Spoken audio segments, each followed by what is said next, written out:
From this unlove, 'cause I'm a prisoner. I just want to look my way and never back to you. Ooh, I'm not a pauper. Let me be myself. I'm not a pauper. Let me be myself.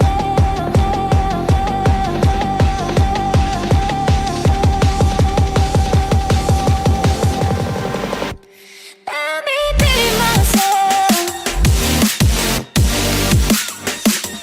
Let me be myself. Let me be myself. I'm not a pauper. Let me be myself. I'm not a pauper.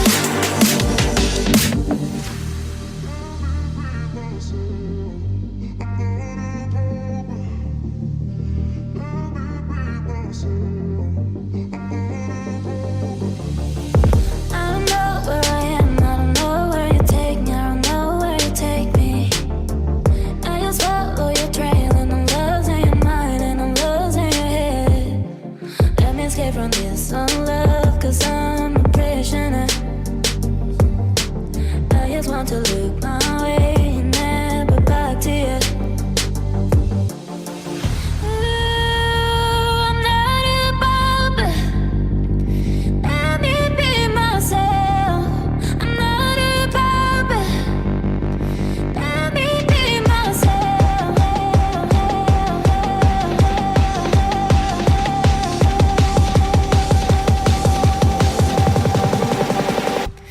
Let me be myself. Let me be myself. Let me be myself. I'm not a pauper. Let me be myself. I'm not a pauper.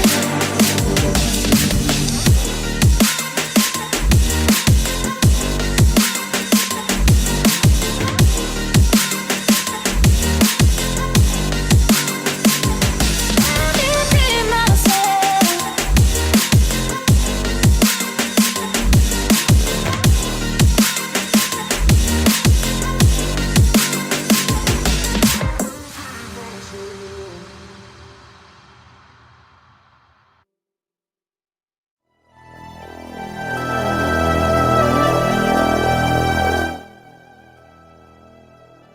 What's going on, Cody? Hello. How are you today? I'm good. How are you? Get a good night's sleep? No.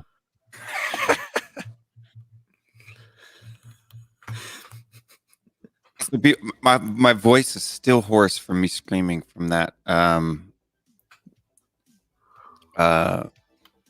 instant game? max reaction that we had. Yeah. Yeah, you Getting went better. full, Yesterday was really bad. you went full in on that one. Sound like a 12-year-old boy yesterday. It was pretty bad. Cap's right here, Priyanch. I can put it on anytime, but fortunately for you folks, I have a beautiful skull, so you get to see it today. I'm clean. I'm cleaner than Will for once, you know? Yeah. I'm pretty late. I only do it like once a month, you know? Like I go from this to like George from Seinfeld. When I get to the George from Seinfeld, that's when I At least cut you it can off. see now that I'm not a ginger. Guys, look at the name of the show. Look at the name of the show, guys. Thank you for the comment, though. It is beautiful. I agree. My wife likes it. She doesn't like to touch it until it grows in a little bit, though. I don't blame her. It kind of Quickly. feels lizard like.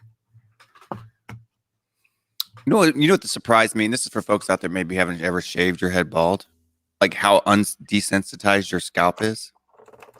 Like that's what I think really freaked me out the first time I close shaved it. When you without your hair there, when you run your hand across the skin, how much less feeling you have on your scalp? Have you ever noticed that? Yeah, that's by design. Because when we were Cro-Magnon men, that's how we used to fight. Is just bashing each other's heads together. You know, kind of like on Twitter. Yeah, for the folks out there in the YouTube world, you guys probably don't know, but I had a tweet go absolutely not quite as viral as Cody's, because I'm only about at 100,000 views or impressions so far. But man, yeah, I stepped into a wasp nest with that one, Cody. Which is funny is like you had tweeted something almost like 99% the exact same, like right before it. I retweeted yours and then wrote it, and then wrote mine. I inspired this. Yes, you inspired it. Your tweet inspired my thought. Like you went out there on the limb, and I jumped right off head first into a swimming pool that had been drained 2 weeks earlier. It was pretty bad. Some of these quote tweets of this tweet. So I don't want to get it too deep into this because it's mostly like not mostly, but there's quite a bit of like nasty back and forth in this thread. Quite a bit. Ryan Mason's lineups and substitutions cost Tottenham Champions League football this season. A win at Leeds and Villa puts us easily in fourth. The selection and substitution mistakes are ones Jose would have never made. Change my mind. So there's big differences between what you've tweeted here and what I originally tweeted, because I just tweeted that Ryan Mason starting Dele over Lucas down the stretch cost us Europa and maybe more. Like I think so you weren't willing to go off the edge of the top four. You said maybe more. I don't even think that was like the main issue that people took, just looking at some of the quote. Oh, it is 100%. It's the J word. You use the J word, the Jose word. Because I said Jose, that everybody's flipped their wig, right? But the tweet's not even about Jose. But you just shouldn't have put his name in there, because like as much as there are like Jose stanners, Morinistas, whatever you want to say. We get people arguing over Jose in the comments here all the time, you know. Michael Cabral, Scott M, I summon you, you know, like but the thing is there's just as many people who like they're so savage about Jose and that he was never the right fit. So as soon as you put it, because Jose dropped tons and tons of points from winning positions as well. You know, like Jose was in charge for 32 out of the 38 games. You know, like it just made it look like you were putting it all at Mason's feet when you put Jose's name in there too. But I didn't. And in fact, anytime somebody asked me that question, I acknowledge it. Like for instance, when people tweeted back, what do you expect? How is Jose going? You know, Jose lost 28 matches out of blah blah. I was like, okay, yeah, he was wrong for that too. Like never in my tweet, nor in my intent of the tweet. Let me read it how it came out of my brain. Right, it's a short one. It won't take long. So for me, as I said, it's really only even 1, 2, 3, 3.5 lines, right? This is Ryan Mason's lineups and substitutions cost Tottenham Champions League football this season. Now, in that statement, did I say anywhere that he was solely responsible for that? No. I'm saying that his substitutions and lineups cost us. They did cost us.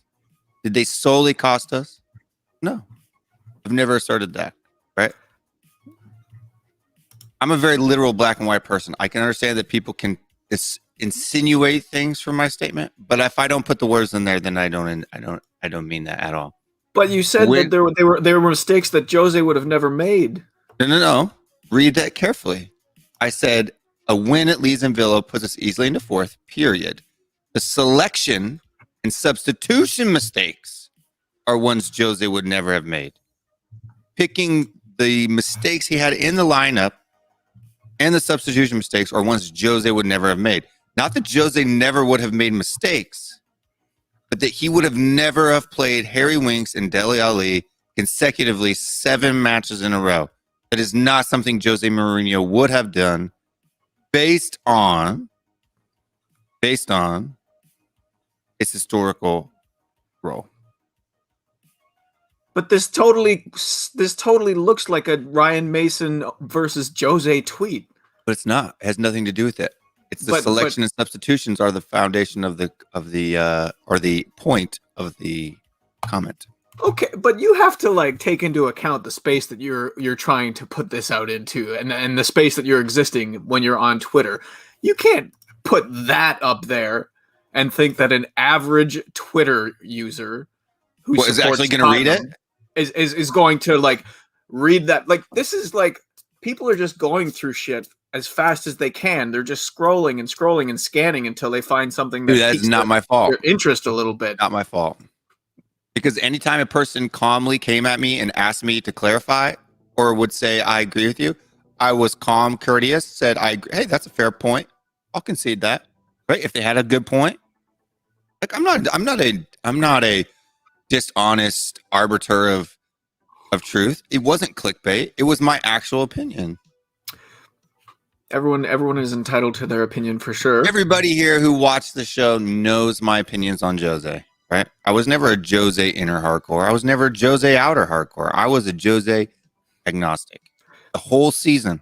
But you can admit that that's how this tweet comes across if you're reading it quickly and you don't know anything about if you don't actually read the tweet, yes, I can see how that comes across her. No, if you don't no, actually read the words that are on the page. If you skip the first word, the first 1, 2, 3, 4, 5 words in the last sentence. The selection, it's right there, Cody. The selection and substitution mistakes are ones. What does the R refer to? Do we need to go through a grammar class? What is the R referring to in that?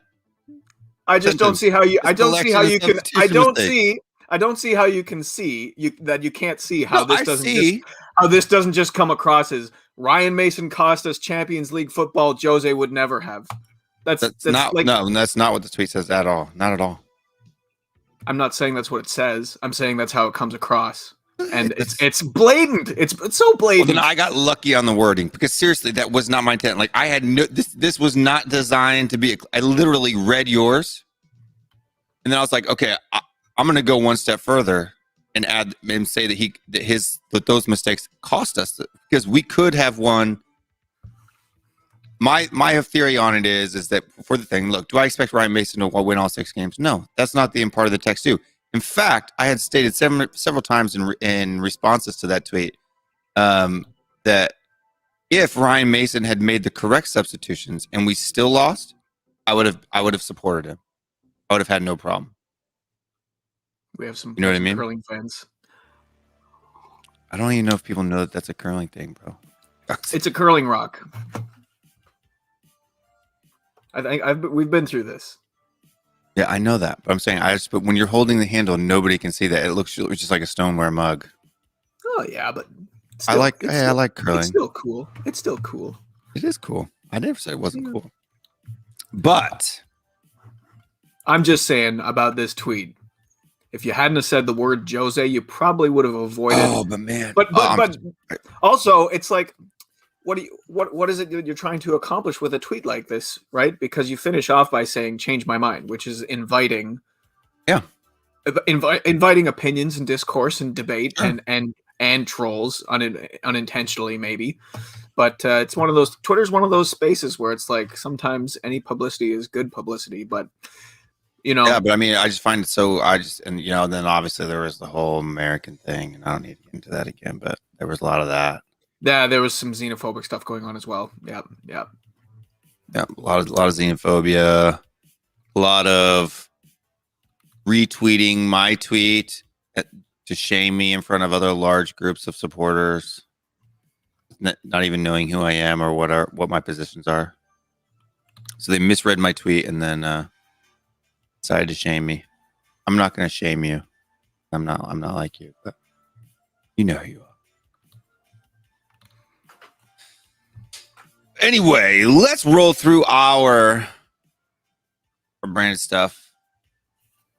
We got Williams Rangers. You guys are great. There's the cup that we didn't win this season. Spartan 7 Gaming, Wayne Bonner, Mama Coach, Celery Agent AG, Kogamanim, Tony Go, Alex Burleton. And these guys are great. They help us out. I think most of these people have either moved up to the $10 tier or on the $10 tier now, Cody. So they're nobody's taken us up on the invitation to join the Thursday Q&A show yet. So they're just doing it out of the kindness of their hearts. I appreciate you guys for that. I do. And I need to do a shirt or something like that. It's like Will Stewart needs to stay off Twitter. Like, seriously, I've never done Twitter before. www.thfcrants.com. I couldn't tell. Never been on Twitter before. Never, dude, I've never, I'm surprised. I am surprised. What time did you go to bed last night? You mean this morning?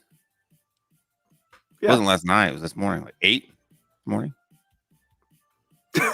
You stayed up all night arguing with. Well, no, I normally usually stay up till about 4 or 5 o'clock in the morning. Anyway, that's normally my go to bed time. Right. So it was only maybe 3 or 4 hours longer than I should. Brian Ireland, what's going on, man? So, yeah, it wasn't that long. Oh, but for people that are wanting to know, because I'm sure it's been in the comments a couple times already, but BJ is still in jail. He's supposed to be released on Wednesday, according to Steve Hitchen and Joe Lewis. So hopefully he'll get out of jail soon. Hashtag free BJ. Why do you think that there are so many people who are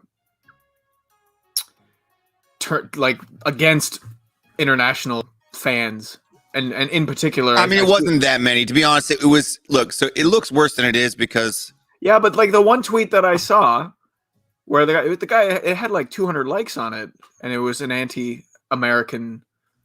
Did it? It had some anti-American suggestions in there. I didn't see the one that had 200 likes on it. That's because he didn't quote tweet you. He just took screenshots of it so that you wouldn't end up. I'll send it to you. But because I don't know. He wasn't man enough to quote tweet me. He just wanted to take screenshots of it. I'm just trying to crawl inside the mind of a bigot. How'd you even find it then? You didn't quote tweet it. Somebody that I follow tagged you in it. Must have. I'm not sure. Maybe I'll have to look it up to see how that came across. But yeah, that's weird. Yeah, I don't know. And look, people want to get on their high horse or whatever and say that I need to. I don't care if anybody in the world likes hockey or wants to talk about hockey. We don't own hockey. You guys don't own baseball. No, we don't own basketball either. There's such a there's always going to be people like that. I think I don't want to make it sound honestly, I don't think it is. I don't think it's as big of a thing over here. You know what I mean? Because I just think there's something. This could be a stereotype, and I apologize to our British watchers, but it's like that with golf too, isn't it, Cody? Though, golf is their game, right? That's their game. Though? Scotland, right? Even at no, I don't. St. Andrews, you couldn't even come on the course if you were foreign for a long time. Oh, well, that's well and truly in the past now. There's bigger problems in the world than a few British people thinking that North Americans shouldn't be watching football or cheering for Tottenham. Right, but I have to call it out because this is what I don't like about xenophobia, right? This is my thoughts on xenophobia. And it's kind of absurd that a lot of people think it's absurd. Oh, why is a white American guy getting upset about a British guy calling him a Yank disparagingly or whatever? The reason why for me it's important isn't because of me. I don't care personally, right? Xenophobia leads to racism and other types of bigotry, right? Because it's when you feel like it's that feeling of superiority or prejudice that builds into other things, right? Because where does a lot of the hate and vitriol that comes to foreign players in the Premier League come from. It comes from the fact that they're not British, right? I mean, there's the whole, South Americans are divers, but Jamie Vardy and Harry Kane aren't, right? Like, there's that whole argument and debate. Oh, I don't know. British people seem to hate British people quite a bit as well. Look at the way that, like, Harry Kane has just come off one of the most statistically mind-boggling seasons in the history of professional football, in that he led both the goals and the assists chart.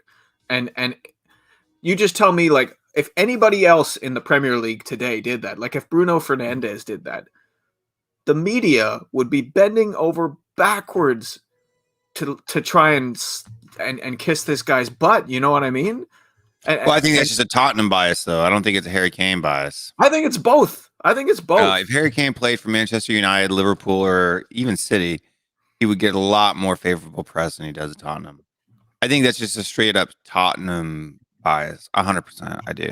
I think there's no doubt in my mind, because I mean, if he was, now granted, once you do reach a certain level, the British press do like to slate you. Like, I mean, look what they did to David Beckham and stuff like that, right?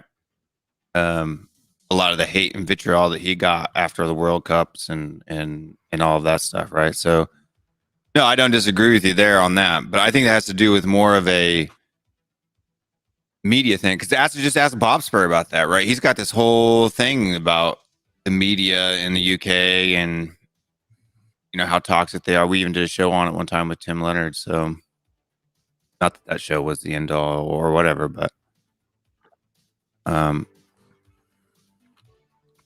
it's a weird thing. It's a weird thing, but no, I mean, I'm not. I just think for me, look, I'm doing the reason why I stand out against it more is not because I really care if they call me that word. Like, to be honest, I really don't care.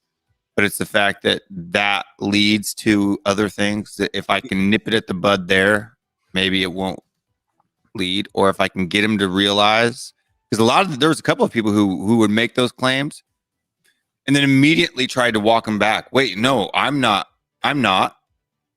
xenophobic. Yes, you are.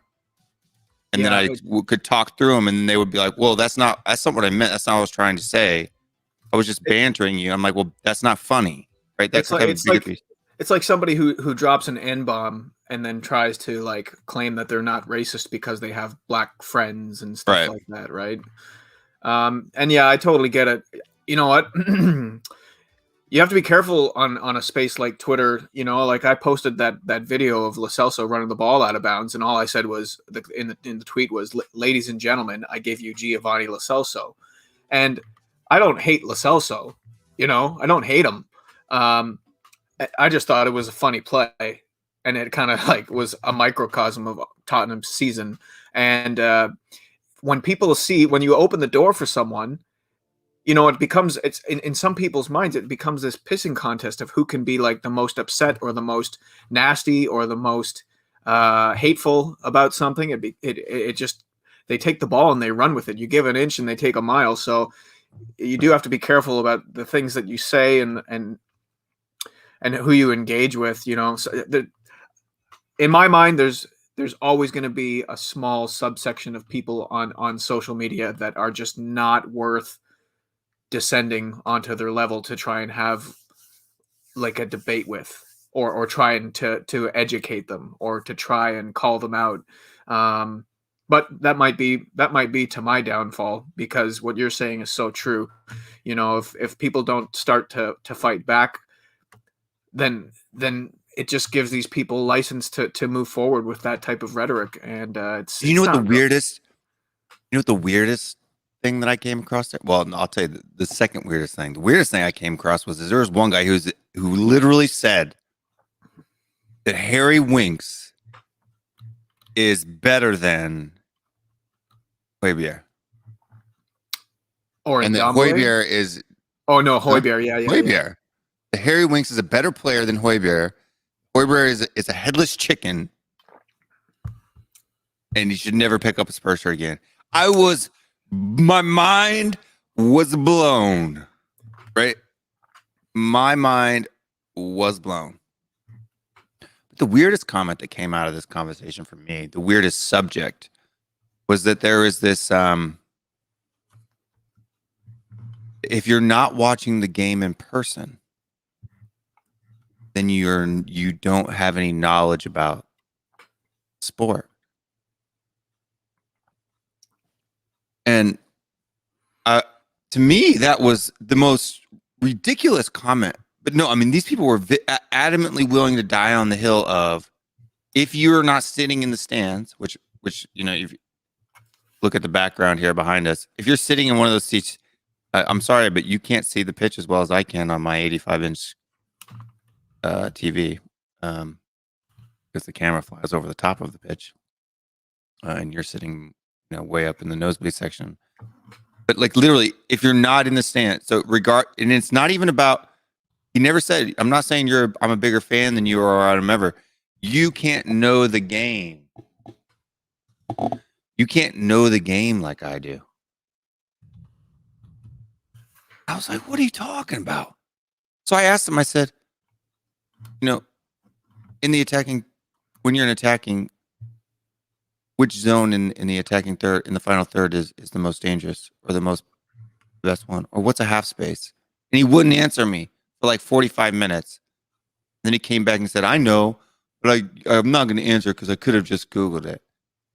And like we were literally talking back and forth in that, and he was just dodging the question. Another guy was from Wales, and he was like, "Because I watched the games in person, I know football more than you. I know more about football than you do." So I was like, "Let's have a discussion then. Let's talk about it." And he kept talking to me about me making hypothetical arguments. I said, "Are we going to talk philosophy, or are we going to talk about football? Because I'm still waiting to talk about football." Like it was those types of threads. You don't take notes during the game. Fake fan confirmed. You don't have headphones with radio coverage. On with radio coverage. Fake fan. It's true. It's true. And if you don't wear headphones around your neck with Arsenal logos on either side of them, that was one too. People were like, this was a weird one for me too. Like, Cody, if I call you Donald Trump, like, Cody, we got another Donald Trump here. Am I not attacking you personally? Like, am I not comparing you in a pejorative way to a person that I dislike? Yeah. Yeah. That's a personal attack. So some guys were coming at me. We were having a conversation about the actual footballing matters, and because they couldn't provide me with one, that's all I asked for. They couldn't provide a logical, sound argument based on a footballing reason. They start, "Oh, dude, you are so like Ty from Arsenal Fan TV." I'm like, "Okay, that's great. Yeah, come attack me and that's great." "Oh, that's a personal attack. Me calling you Ty? It's a personal attack. How's that a personal attack?" We never should have started this conversation. No, I'm close to ending it anyway, but Literally, I said we don't want to go deep in on the 29 it's only been 30 minutes. Only, yeah. 30. Not even 30 because the intro is 5 minutes long, so 25 minutes. Like, subscribe for this very accurate I think the people enjoy these conversations. They do. I know. I'm just. But we could talk about that for an entire show. If I call you Ty, so I literally had to go and explain to him, right? Like, if I were to call you Hitler, would that not be a personal attack? Of course it would. Of course it would. That's the whole point. 사랑해요. But yeah, people on that thing are just so. Not only that, but intellectually dishonest. So I literally had to screenshot my tweet. And then when I replied, I would have to include it in my reply just so people would actually argue with me based on what I had said.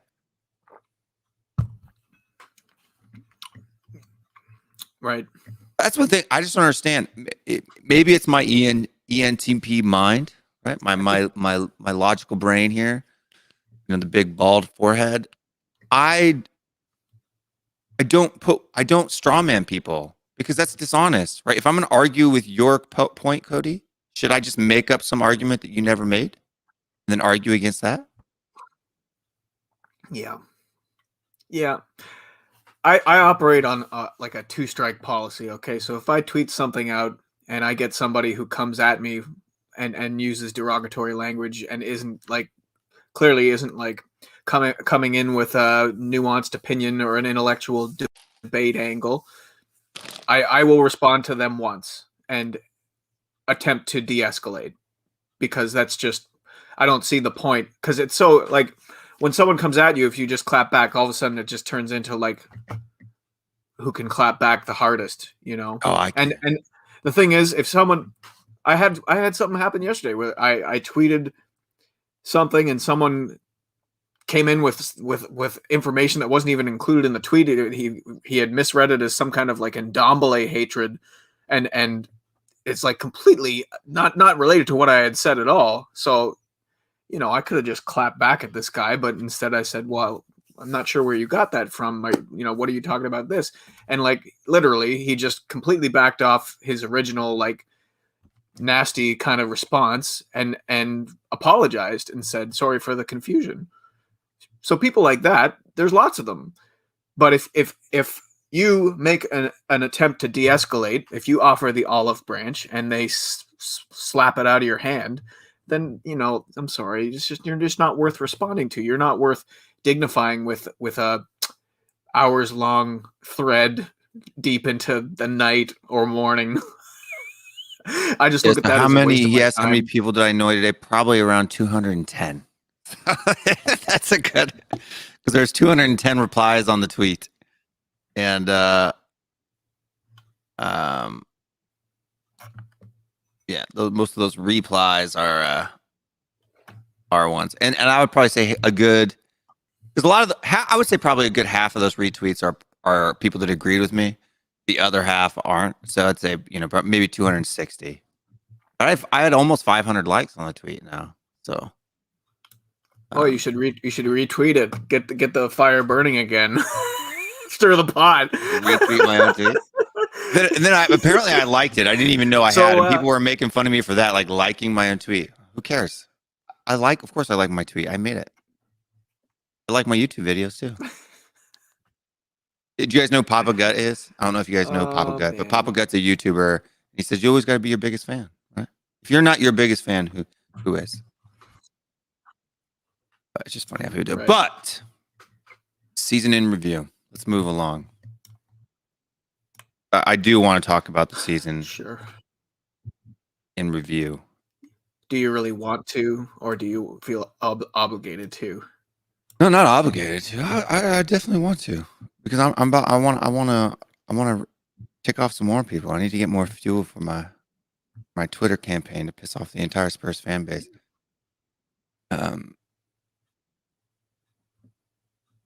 Yeah, but so I want to break this down into sections. All right. So you have the first third of the season, the middle third of the season, and the last third of the season. Okay. And then kind of go with it based on how do we feel that they performed, and what in the positive and negatives that you saw from each part of the season, and why maybe continuing on to the next one that went wrong.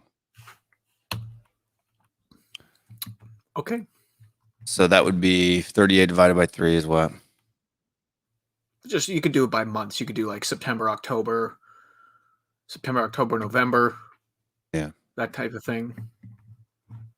Because there's Europa. Like there's Europa to digest as well, and there's the cup competitions and everything. 3 months at a time is good, because that covers the whole season. So September, October. We forgot August, but I think August. Did we even play in August? No, we didn't. We didn't play in August. Started in September, and it was all compact. Yeah. September, October, November. What are your thoughts on that section of the season? Well, happy days, really. I mean, when you look back on the season as a whole, it was probably the best stretch that we had. But also, for me, there were signs that there were clouds, there were storm clouds brewing. Came out right off the bat, lost to Everton, and what was a very disappointing, considering like all of the hype that surrounded the transfer window that we had. We brought Bale back in, we got Højbjerg, we got Doherty was looked upon as being a valuable asset. He was going to be that guy who comes in and pushes Serge Aurier. We got a backup striker, even, so like the vibe around the team, having just finished strongly after restart, was pretty good. And, we came out and just laid an egg against Everton. Yeah. So like in September, in terms of the league, we had the loss against Everton, the win against Southampton, and the draw against Newcastle. The draw against Newcastle. So like September, yeah. For the league, it's like Jekyll Hyde Jekyll. Like the thing was, when we dropped points to Newcastle, we totally and utterly dominated them the entire game. We just couldn't finish a chance. And that was the game where the XG for that match was like we were like at 3.x or 3 point something expected goals. Like they had got 0.7 something. Like it was basically all from the penalty that they got at the death. And that was the VAR, the Eric Dyer handball, where he wasn't even looking at the play. Shouldn't have been, and it wouldn't have been a handball later on in the season. They changed the rule because of that play, basically, even though at the time that they changed the rule, they said that Eric Dyer's handball wouldn't have been a handball, but they just didn't want it to look like it was reactionary, And then we had Europa qualifying going on as well. We went to, Bulgaria? Where's Plovdiv? I forget. I don't know what country it is. I think it might be Bulgaria. I think we had the Chelsea. Right at the end of the month, we had the Chelsea win on penalties. Like it was a good start. So like my thoughts on September were, I'll hit September and then we'll move on to October. Sure. So for me, September, I thought the loss against Everton was unfortunate, but I didn't think that we necessarily played a bad match. I didn't look at that. I didn't watch that match back and think that, man, this is horrible, or oh my God, we're starting the season off wrong. Because, I mean, that Everton team, we didn't know that at the time, but that Everton team ended up being like on fire for the next, 2 months probably. They were top of table for a while. They were 4-0. And, so to losing to them then basically off of a silly mistake, it gave the free kick away that led to the goal. I think it was an Aurier foul. Was Aurier. Yeah, it was Aurier. And in the last minutes of the game, right? It lost. I mean, we could have easily drawn that one 0-0, right? So that's 1 point back. The Southampton game was great, right? You had Son that went absolutely, nutso in that one. Then you had the Newcastle match. Right? It should have been 3-0. If you just got unlucky with some of the chances, and then the penalty itself was a non-issue, so that should have been 2 more points back. So that's 3 points that we could have had there in September. And what are your thoughts on October? October was a little bit of a up and down roller coaster month as well. I mean, it almost exactly mirrors September for the most part. Yeah. We finally made it through Europa qualifying with that 7-2 win against Maccabi Haifa, and then we had the big win at Old Trafford where Martial got sent off, and then the next game was the West Ham 3-3, and then we took care of business against Lask 3-0, won a difficult game away to Burnley at the last, kind of like in the last 10 minutes, I think it was Son's header.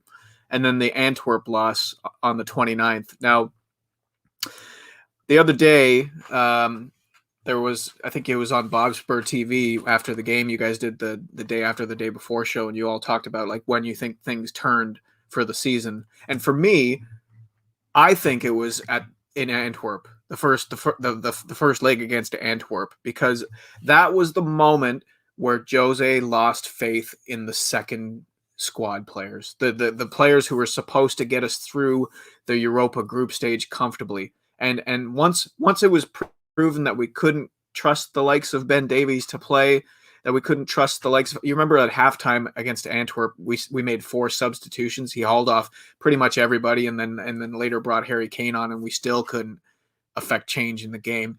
That for me was a turning point, just because now the bench was shortened, and we had to go full bore at some of those group stage games just to ensure that we won the group and got through comfortably. And we never ended up.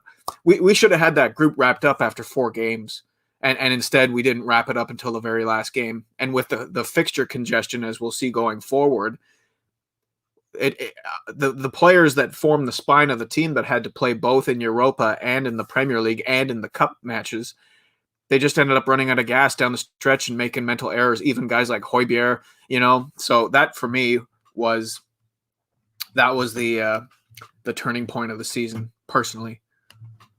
Do you think October is when it started to go south? Yeah, because the thing is too, that West Ham 3-3, we were playing open attacking football, and it's hard to judge because like Southampton, obviously we took them to school in the second half. We seemed to kind of hit the ground running after that a little bit, and then the result at Old Trafford was insane.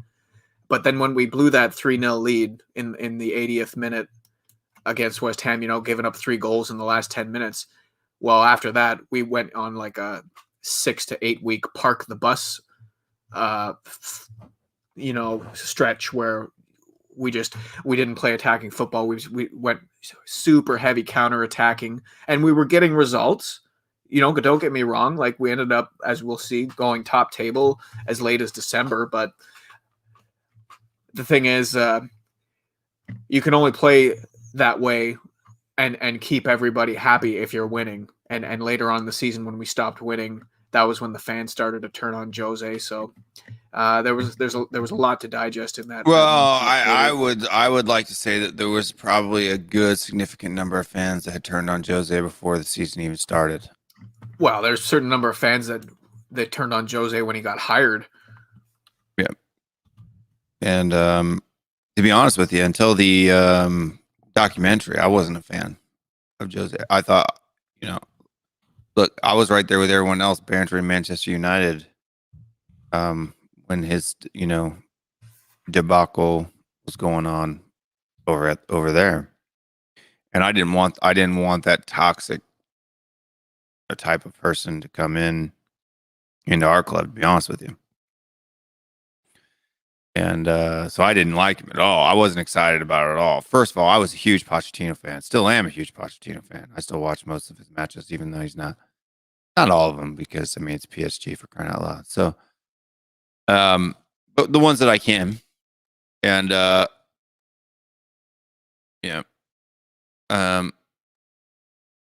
I would say after the documentary, it really, I guess you could say it moved me to the fence, to the middle road. Like I don't think I would ever go as far as David to say, like, in Jose we trust. Like, I wasn't, and not that David is a Jose fanboy. He's not at all. But I didn't move that way. But I was to the point where, with the results that we were getting at the time, I didn't think anybody else could do better with the players that we had. That was where I sat. That was my thing on Jose. October for me is not where I think it really turned. I think it was where Jose started to freeze out some players. So Dele Alli, I think this is where his and Jose's relationship starts to go south, especially due to a lot of Dele's performances in some of the Europa League and Cup matches, and is why he never got. And really, even kind of honestly, that I think it was the Burnley match, wasn't it? Where he was subbed off. No, Dele right off the bat, he was subbed off at halftime against Everton. Back in Where was that one where he did that weird flick and was subbed off after that? Which match was that? I can't remember. And then Jose got all mad, and you could see him screaming from the sideline. I think that was in the cup against Stoke, wasn't it? Might have been. where he I came can't out in the remember media Stoke. after and roasted Delhi for Yeah. that play. Yeah, it was everybody against said Stoke. Stoke because they came back like 17 touches later and scored, right? Yeah. That was where Delhi started to go out. And when was the Stoke match? The Stoke match was I wanna say it later was on. It was I was think it it was later in on? December. Yeah, it was in That far December. down? Yeah, it was almost Christmas, December 23rd. For me, that's where September is kind of where that started. That stuff started, like and Harry Winks too started not getting to the side near as much. Because if you remember, he started. I don't think he was ever a major starter, but I think he played quite a bit more towards the beginning of the season than the middle or the end, and it was really a lot of his passing and his mistakes and giving the ball away and not tracking people down and not putting in tackles that really caused him to get pushed out. And then the results wise, like for me, I mean, Man United was great. Or not Man United was great. West Ham, to me, that just showed it was just mistakes again, man. Just mistakes. Aurier with another late, challenge. It was giving away a pointless free kick that ended up, Yeah, it was a star-studded cast down the stretch in the West Ham game. You had Davinson Sanchez scoring an own goal, Harry Winks with that. He basically put it on a tee for Lanzini at the end. It was just gave it to him. when that happened, right? That was so early in the season too, and we had already pissed away the points against Newcastle. I was just literally like pulling on my beard, thinking we are going to miss Champions League football by 4 points or something, aren't we? Because there were signs that we had something positive going, but we just couldn't quite finish games off, and it was just so embarrassing, like I think it was the first time that a team in the Premier League had given up a 3-0 lead that late in the game. And it was just like, this is not good. This is not good. Yeah. Yeah. And then even in the Burnley game, though, I was like, okay, then we started to be a little bit more defensive and stuff like that, playing a little bit more of that low block and certain sides. And honestly, look, I'm seriously, as a fan, yes, do I want to see a lot of goals and us tear teams apart? 100%. Here's the hard part, and this is where I think Spurs need to get to, and this is where I think fans need to get to. There are going to be times, if you look at Liverpool's season last season and then City's season this season, as a club, we have to get to a point where we're hitting the bottom half tables 4 and 5-0 week in, week out, and we're grinding out the top 6 matches, winning 1-0, right, 2-1. Yeah, kind of like Manchester United. That's the Man United template, what they did this year, like they had so many like boring 0-0 draws against the big 6 teams. And they weren't scoring much, but they were scraping a point here and there, and then they were just taking care of business against the teams that they were supposed to. And looky there, like suddenly they were clear and away second, not really being challenged for it. Yeah, absolutely. I agree. I mean, that's what it takes right now, and that's what Liverpool did last season, right? It was always like you thought that they were going to draw, or you thought that they were going to lose, and they'd scrape up 1 goal in the last 15 or something like that. There wasn't a whole lot of goals in a lot of their matches. It was 1 or 2 goals. They were. That's what they were saying. They were scraping out wins, right? They were scraping out wins, but when it came to the bottom half side, like in City's 100-point season, it was because they were blowing smaller sides away, bottom half sides away 4 and 5-0. You know what I mean? And that's what we got to get to. And I thought, to be honest with you, there were parts of the season that flashed like that looked like that to me, right? We had like Southampton, even up to Manchester United. The first half at West Ham, I thought, wow, this is great. I mean, we scored a lot of goals in that segment. Then it kind of, after West Ham, it started to go downhill. But then I was okay because we were scraping them out. And in November, we had a 2-1 win at Brighton, 1-0 win at West Brom, 2-0 win at Man City, which is great, and a 0-0 draw at Chelsea. And to me, November was our well, I mean, in result wise, it was our best month. I enjoyed the month of November, and I didn't understand why the fan base was getting so toxic in November, because that's when it started, right? It was right before Christmas. I think it probably started a little bit later than that. Even on TV, every time, like during the whole month of November, Spurs, it's so boring to watch. It's this, that, everything, blah, blah, blah. But we were winning when we were top of the league. You know what I mean? And towards the end of November. That Manchester City game, okay? That's 9 games played for Tottenham. And we were top of the table, joint top with Liverpool. And Manchester City, we were sitting on 20 points, and we were 8 points clear of Manchester City after that game. Isn't that just absolutely wild to think about?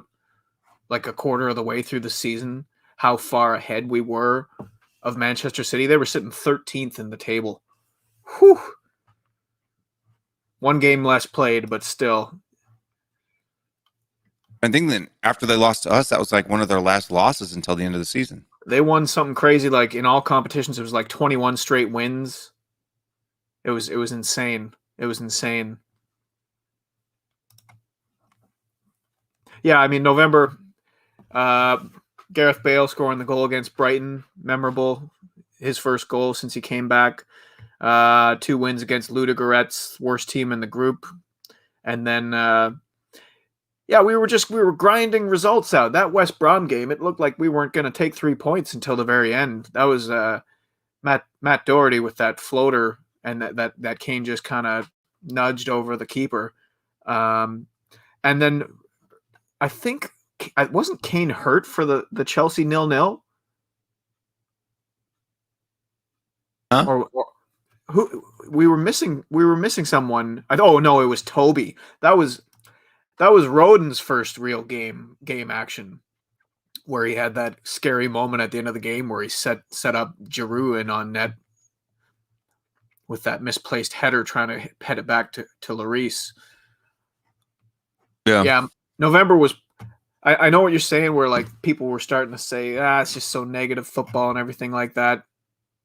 And then at the same time, people who didn't care about it being pragmatic or not we're top of the league, right? Yeah. And I was on We Are Tottenham. You probably go back to November and We Are Tottenham TV and find me coming on saying that. Oh, for sure. I don't have anything bad to say about November. I thought that we looked good. I liked, it wasn't the most exciting month as far as goals are concerned, but we were undefeated in that whole month. It was seven game weeks in a row without a loss. If you go back to the Burnley, if you go all the way back to Man United or Newcastle even, or no, Southampton, we hadn't lost since Everton. I mean, we were that whole run all the way up until December 16th. And that was coming off like a string of games at the end of the previous season. So Everton was the only loss that we'd had in something silly like 24 games or something like that, like in the league anyway.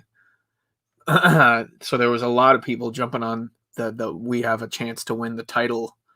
That too, and that's why I think it's funny now that people look back hindsight and they take a 7-game window where we performed really badly, and they completely overshadow Jose Mourinho's time here as an absolute abject failure, when it really wasn't. Right? Yeah, it took a turn, but it wasn't like his whole time here was boring, pragmatic, winless football. That's just not being honest with reality. It's not. Right. Like you just said, there was maybe 1 or 2 losses out of like 20 something matches where, So what about December? So even December started off great, right? We had the North London Derby. I thought that game was great. We controlled that match the whole time.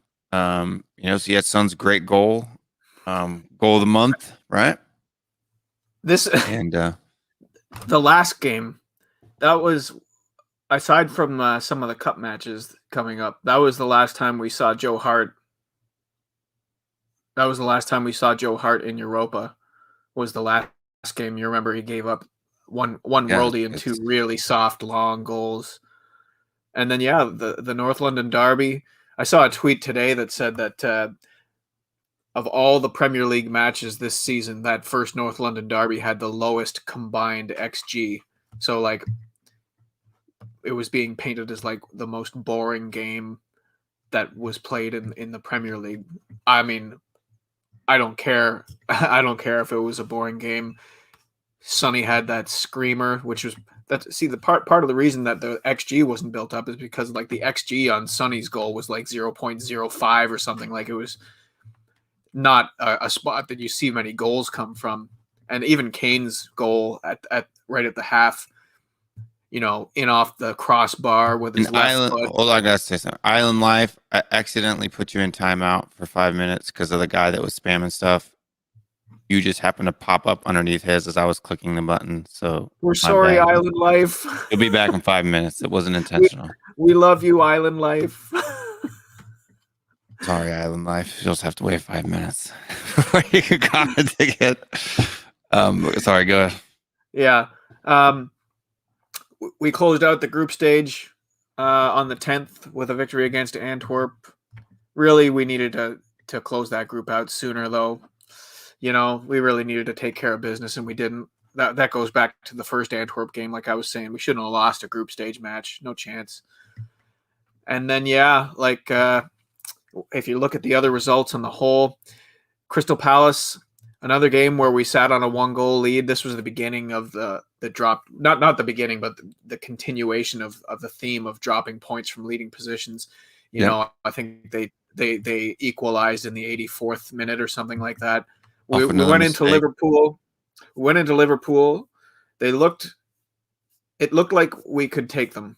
That's how I felt going in. It's like, okay, we can take them. And remember at that point, for 60 minutes of that match, I thought we played fairly well, to be honest. Oh yeah. And at that point too, Liverpool still hadn't lost at home for almost 3 full years.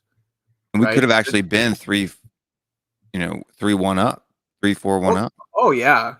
This was the match, the Liverpool match where Bergwijn hit the post and then he got abused on social media.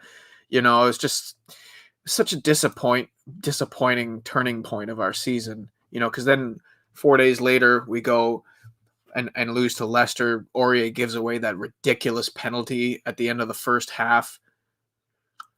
And then, we beat Stoke. That was the Delhi incident.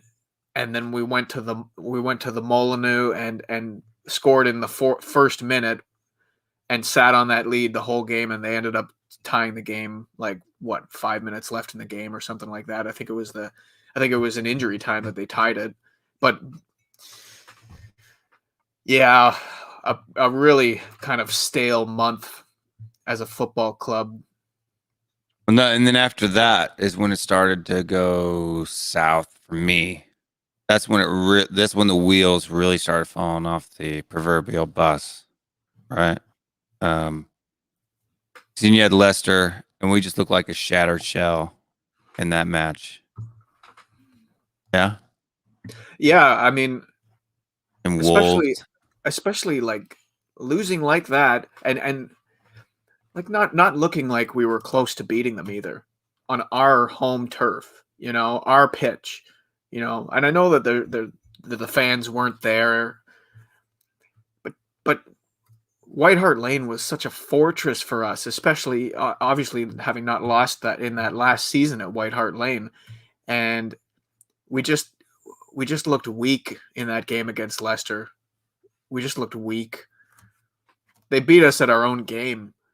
At that point, we were a counterattacking side. They were a counterattacking side. Yeah. Then we had, the draw at Wolves, and that was disappointing for me as well. This is where the story starts to get really bad.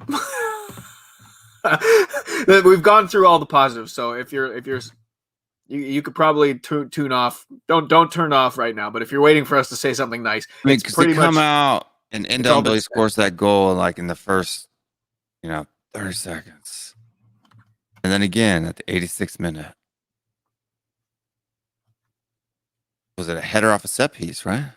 Or a goal off a set piece? the Wolves goal. Yeah. Seiss Oh. scored it. Seiss is a defender, so. Yeah. It's one of their center backs. Corner, yeah. Off a set piece.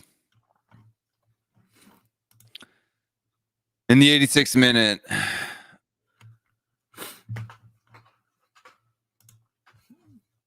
But then it starts to get even worse after. Well, I mean, then it looks like it's starting to get better for a little bit. You know what I mean?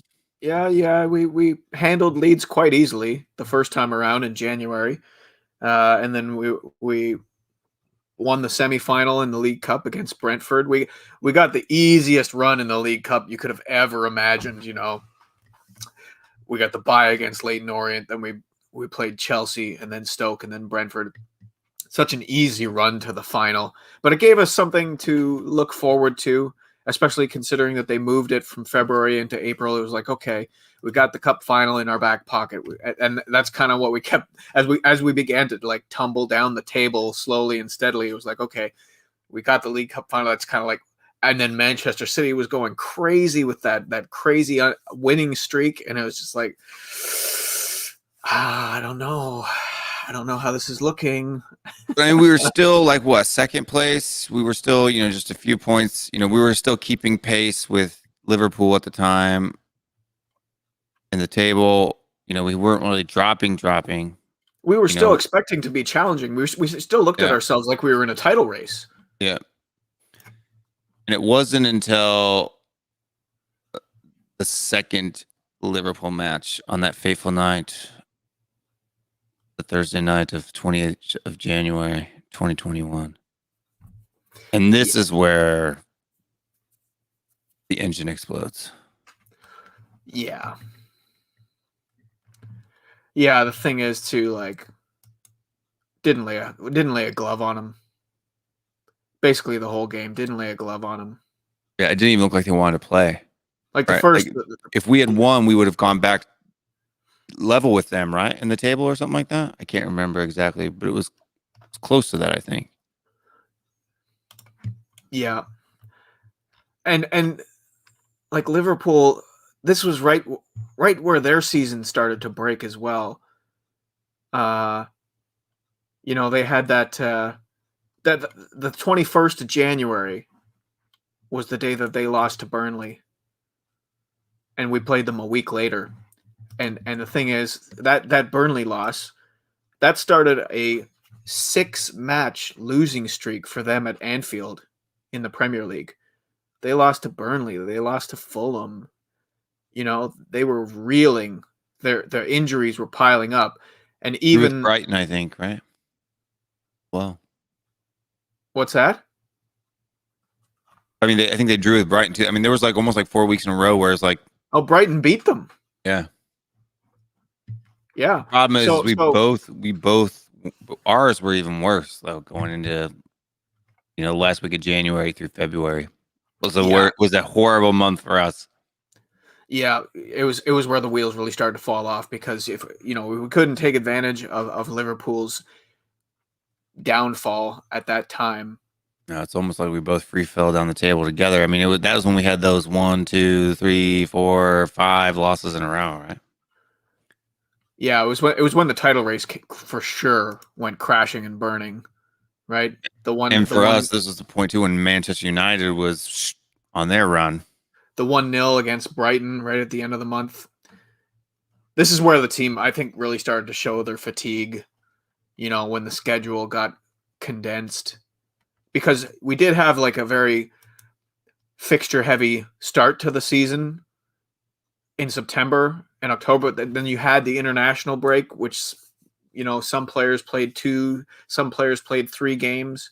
So now it was starting to this is where like our depth became a problem because, like I said, going back to that Antwerp loss, we didn't have players.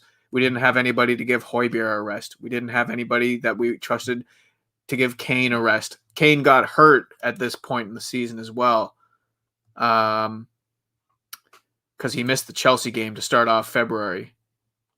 And like we didn't even start Vinicius in his place. So we had eight matches in February, coming off 8 matches in January, coming off 8 matches in December, right? With no international break. And a lot of these matches were 3 days apart. So it was a war of attrition that we were losing with the state of our squad. And then, I mean, just it was, Brighton, nobody got up to play. Spurs, nobody got up to play. I mean, Chelsea, West Brom, no one got up to play. Man City, we crashed out of the FA dominated. Cup. Jose finally gave in and let the reins off and played an open and attacking. I'm not going to say Europa League too in February, didn't we? No, Zagreb was in March. Was it first week? Yeah, I remember. Because it was right after. It was right after the North London Derby. Yeah. Yeah. So we were in the Europa round of 32 against Wolfsburg. We cakewalked that. The West Ham loss, the second leg against West Ham. That one really hurt because I think at the time we were 6 points back of West Ham in the table. So you win that, now you're 3 points back. We lost and we went 9 points behind. It was like a 6-point match, yeah. They were in 4th place at that time, and we fell 9 points behind them, and it was like, okay, now we're in trouble. Now we're in real trouble. Like the smoke had erupted into flames at that point. Yeah. So but then we had Burnley, a team that at that time was drawing and holding close score lines with top 6 sides: City, Liverpool, West Ham, and we came out and battered them. Yeah, and it looked like something had changed. Gareth Bale looked really good. It was funny because we just had so much space to operate, and I don't think that we've played like push and run football as well as we did in that Burnley game for the rest of the year. The build-up play that led to Bale's rocket into the top left corner, where I forget who it was in the midfield with Sonny. It might have been Reguilon, but they had like a sweet little triangle. It was just pick, pick, pick, and then they were off and running. They sucked the defenders in, and then it got everybody going the wrong way. And it was like they created a counterattack from the center line somehow. And then Bale just found himself in this wide open space, took it first touch. It looked like, because up to this point, we hadn't really seen anything from Bale. Really? We hadn't seen anything. Even in the Europa League where he was getting starts and playing 60 minutes, he just wasn't impacting games. And then suddenly he had this little miniature explosion against Burnley where it was like, okay, if this is Gareth Bale coming to play now, there's still hope.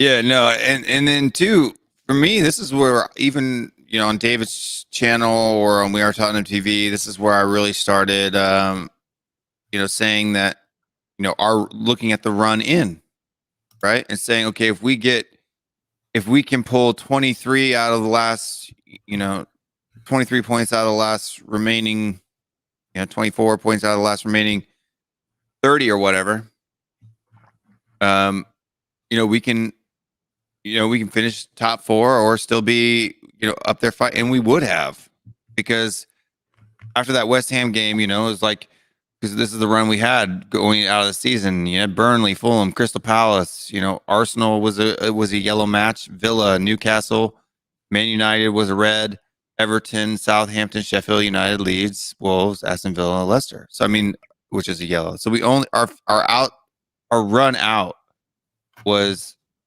pretty easy on paper, right?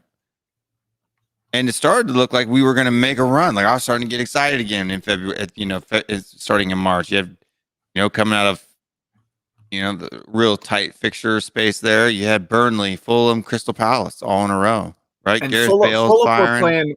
Fulham were playing really good football at the beginning of March. They were coming off. I think they had beaten Liverpool at Anfield recently.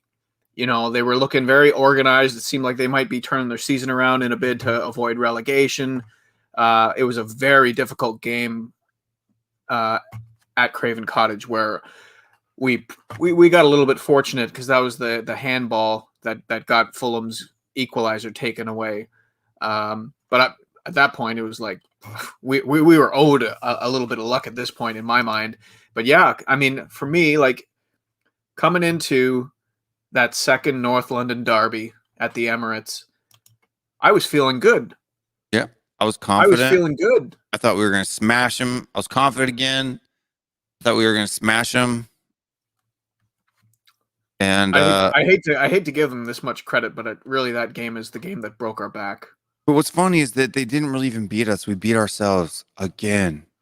And that's the thing that I can't remember a team who, other than City in that 3-0 and Liverpool in the second one where they beat us 3-1. There weren't many matches where a team just absolutely owned us. You know what I mean? It was more like we weren't making things happen in the attack, or we would give away some stupid error. If you were to go back through all the matches and look at all the errors that led to goals, and you take those away, I would bet that we finish first or second. Oh, no doubt. But the thing is, I get that way of looking at it.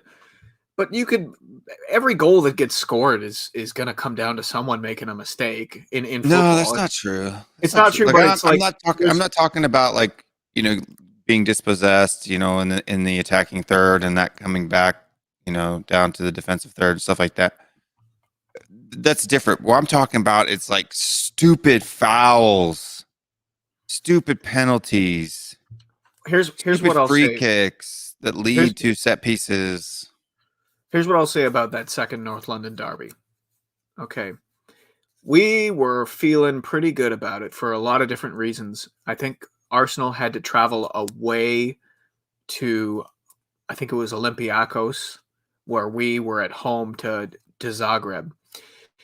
That 2-0 win against Zagreb came at a pretty heavy price because they played a very, very physical game. It was almost like it's not that they didn't try to attack, but they really only generated about 2 good chances to give Lloris any kind of work. But what they did do was they were throwing lots and lots and lots of hard tackles. Lots of hard tackles. And especially, I can remember in Ndombele lying on the pitch at least a half dozen times throughout the game. It was a very physically draining football match that we played against Zagreb on the Thursday. And come Sunday, you saw we just did not show up. We did not show up and fight. Yeah, it was so disappointing. disappointing. It was so disappointing because we were set up to attack in that North London derby. Matt Doherty started alongside with Gareth Bale. And we just couldn't execute the plan because we could not keep a hold of the ball. Arsenal did such a better job of maintaining possession, and they did a much better job of pressing when they didn't have the ball. We couldn't string 2 passes together in that game. We got completely dominated. And of course, like 4 days later, we go to Croatia and we lose 3-0 in what might be one of the most embarrassing European nights in our club's 130-year history. 139-year history. I can't think of a single more embarrassing way to go out of the European competition. Like I was furious. It gets me mad just talking about it right now. Because all we needed is 1 goal, and that's what really made me mad. All we needed was 1.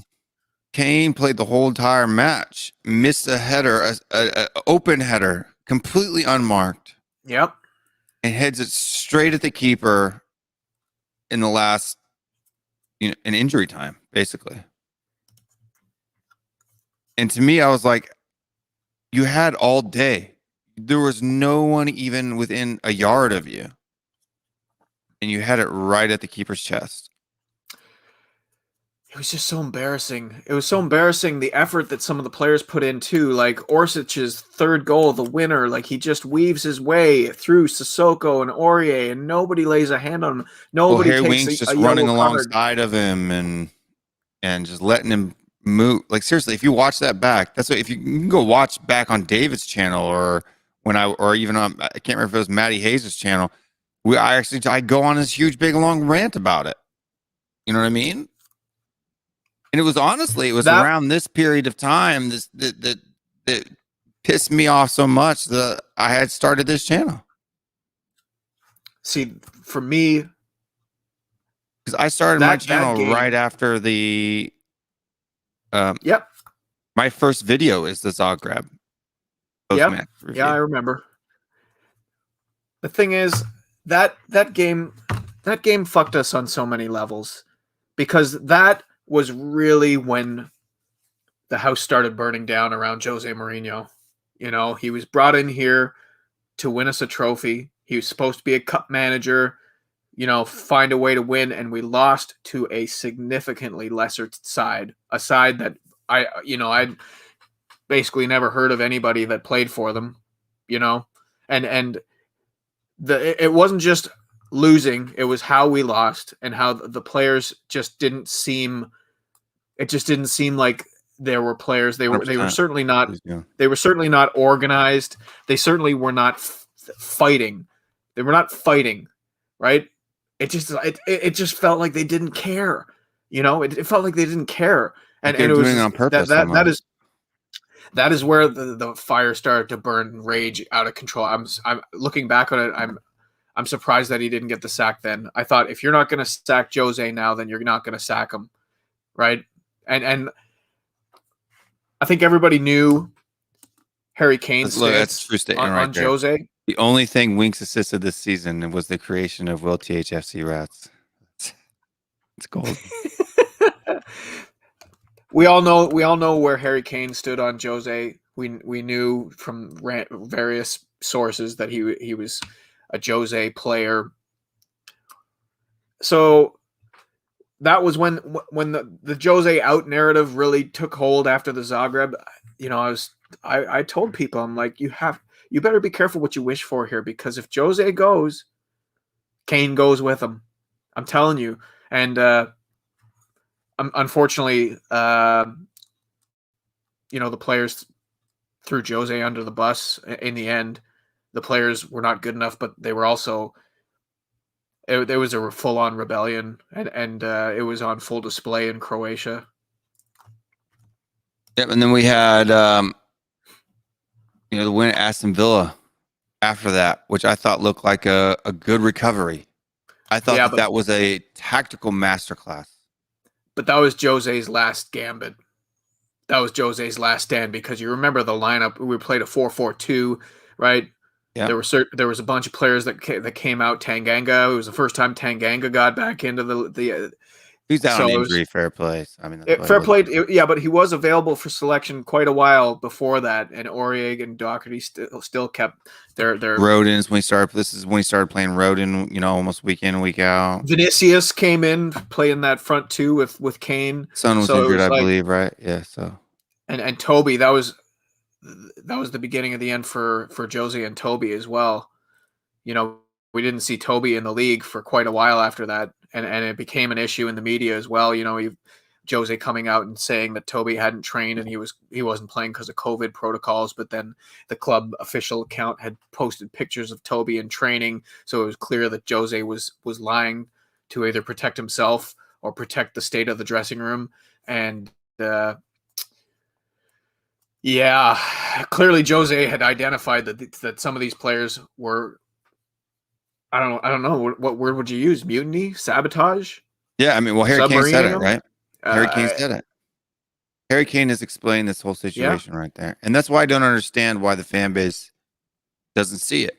Like, I'm not telling you to be Jose, and I'm not Jose, and I'm okay that he got sacked. That doesn't bother me. Right? Do I think it was the right move? No. Do I think it was stupid to do it less than a week before a cup final? 1,000,000%. But I don't have anything against Jose, and I'm not for Jose. And I simply just think that people need to be realistic here. And if Harry Kane is saying that he loved Jose Mourinho, they got along from day one. Right, and I want to do a reaction video to his interview with. I'm still reaching. I'm still researching on how to do that without getting kicked off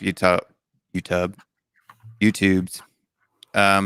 Because I think there's some key gems there, and I don't need to go through their whole video. Like their golf talk and all that stuff. Not that I don't like golf, but it's not pertinent to what I'm doing. But just kind of go through the actual conversation that they had and break it down almost like sentence by sentence and kind of talk over it and give my exegesis on the conversation, because there's some gems in there if you really slow it down and pay attention. I've watched it back now probably 3 or 4 times just to kind of listen carefully and look at tone of voice and some body language. Each time I watch it back, I see something that I didn't see before. That you could literally, and I think that that division is still there now. I do. Yeah. I think it's still there now. And that's why you had a lot of the Jose players, with the exception of Delhi, were the ones that came out that were there, and the rest of them didn't. You know what I mean? So yeah. Well, that was March. March, and then April didn't get much better. Sadly, no, it did not get much better at all. We had the draw at Newcastle, which again was capitulation. It wasn't just capitulation; it was domination. We were actually fortunate to get a point out of that Newcastle match, if you ask me. Remember, they outshot us like 22. Right. I mean, the first half though, we scored 2 goals. We went in 2-1 at halftime. The first half was a brilliant half, and then the second half they just came out, smashed us. Yeah. I mean, we had more possession than them. It was 58-41. Shots on targets, they had 6 to our 5, but total shots it was 22, and that was in the second half. Man, they were peppering us. Yeah, John Joe Shelby bossing the midfield. That was when the midfield really started to fall off, and it kind of when we started having conversations about it. I started having conversations. I started doing videos here on the channel about Højbjerg. Right, that's when I started. Yeah. You know what I mean? Because he started to go missing. You know what I mean? Looking like he was worn out and stinking out the pitch. And then you had the Man United match. It was the same thing. We got our butts handed to us in that match too, to be honest with you. Yeah. The second half was again poor. I honestly, I don't remember much about the Man United match, just because there wasn't anything memorable. It was more in the second half. It was close the first half. Yeah. Right. It was another capitulation at the end of the game, right? Yeah, and then they just came and then they put in like 2 goals in the last 15 minutes. 15 minutes of the match. Cavani and Greenwood, I think, in injury time to finish us off. Yep. Yeah. And then Everton. Another one where we just capitulated it. Everton is probably the most upset. Like, obviously Zagreb was the angriest I was for the whole season, but the Everton game, it was a mix of anger and sadness, because you could see the end was coming for Jose, and that meant the end was coming for Kane, and then Kane went off injured as well, 2 2 weeks before the cup final, and he gets rolled over like that. So he goes limping off in the 93rd minute, and then just Lloris and Aurier joking and laughing with Luca Digne as our top 4 charge comes to a pathetic fizzle. Yeah, and for me too, it was, both of those draws felt like losses in that stretch. Like if you remember the rant streams here, we were all really like upset. Like both of them just felt like we dropped. I mean, we did drop points, but it was 2 points lost, not a point gained at all. It's not like it's because a draw didn't do anything for us. Well, that the because draw there was was as no bad there as a was loss no at that point because effort in a lot of those matches. You know what I'm saying? There was no fight. There was no. If they would have come out on the pitch and that it was just a battle of people, playing good football, and then it just ended up being 2-2. That's one thing, but it's the fact that it was just complete and utter. Just nobody was moving, nobody was running, nobody. Right, this is a time when you had people walking in the midfield, and like Everton, they didn't have Calvert-Lewin. Yeah. I still didn't think that what happened next was going to happen, though. Because then Jose gets the sack. Jose gets the sack. Jose gets the sack. Jose gets the sack. The Super League happened. That was the weekend of hell. Our heads were spinning as Tottenham fans. I mean, I don't even know what the word. That's Sunday. Which I don't. Why wait till Sunday to do it? Why not wait till Friday? Why not do it Saturday if you're going to do it? Why wait till Sunday, the day of the Super League thing? Angry disillusionment. We went from having hopes of potentially getting back into a top 4 race and having a cup final on the horizon to having no hope to the possibility of Tottenham not being in the Premier League anymore. Yeah, for sure.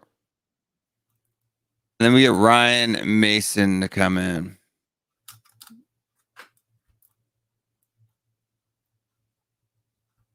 Wednesday, the 21st, April 2021. And we can get back to my tweet. The lineup. Right? Southampton started out okay. But substitutions. I mean, we were winning though, right? So to me, it didn't really matter that much. But Harry Winks on in 73, 3rd minute. 79 is Eric Lamela and Stephen Bergwijn in the 83rd minute.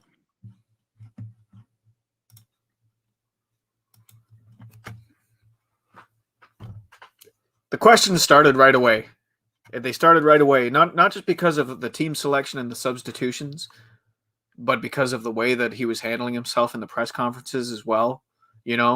And in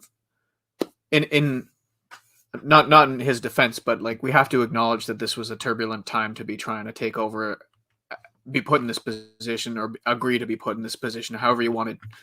You got the Super League. There's all sorts of questions being thrown at you. I can remember the one interview, he rebuffed a question and he rebuffed a question a second time, and the reporter persisted because Mason was trying to pretend like he was living under a rock and didn't understand what was going on, which was utter bullshit.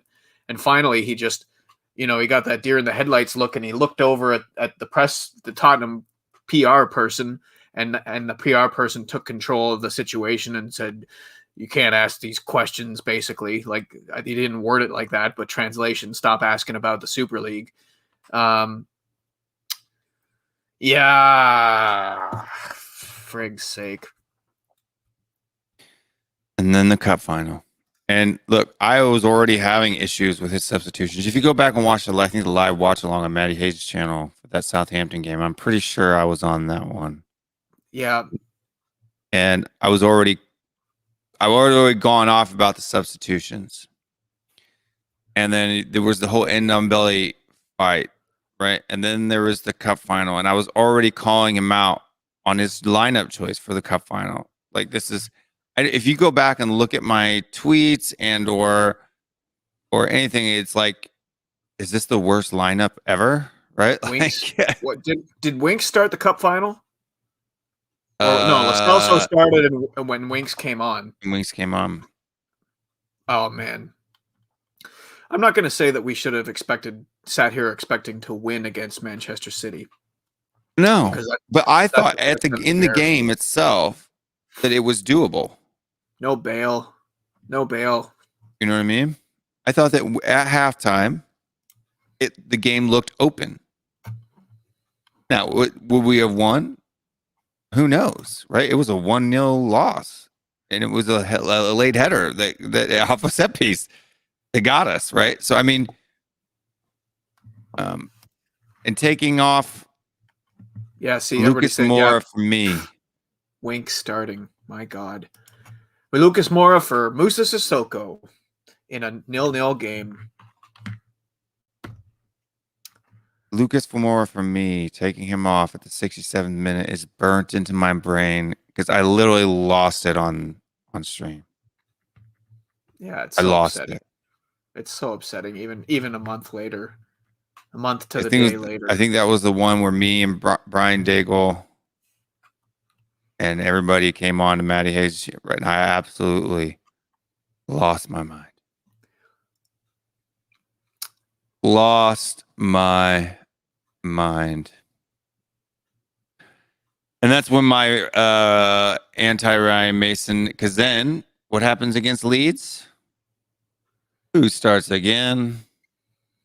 Delhi, Winks. My favorite friends.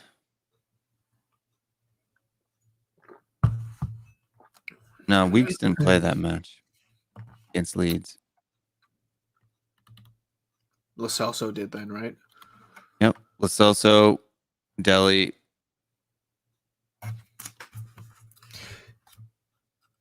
But it was when he brought in his substitutions. He brings on Lucas Moura and El Camelo at the same time. Try to make something happen when Lucas Moura should have started. Right? Eric Dyer, we got Moon Boots with his fiascos. For me, then when Giovanni Lo Celso was absolutely getting his butt torn up, he waits till the 80th minute when we are 2 goals down.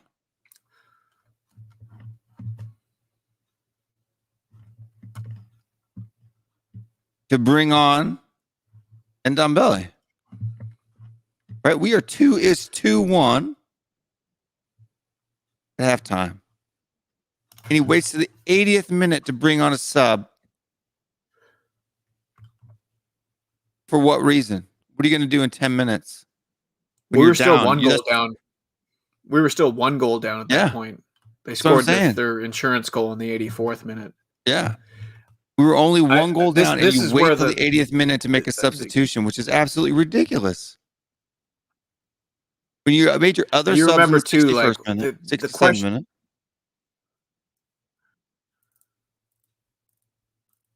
You remember that this is when the questions about lineups were starting to get louder about, Ndombele and Lucas and of course, they kept coming missing. Weeks.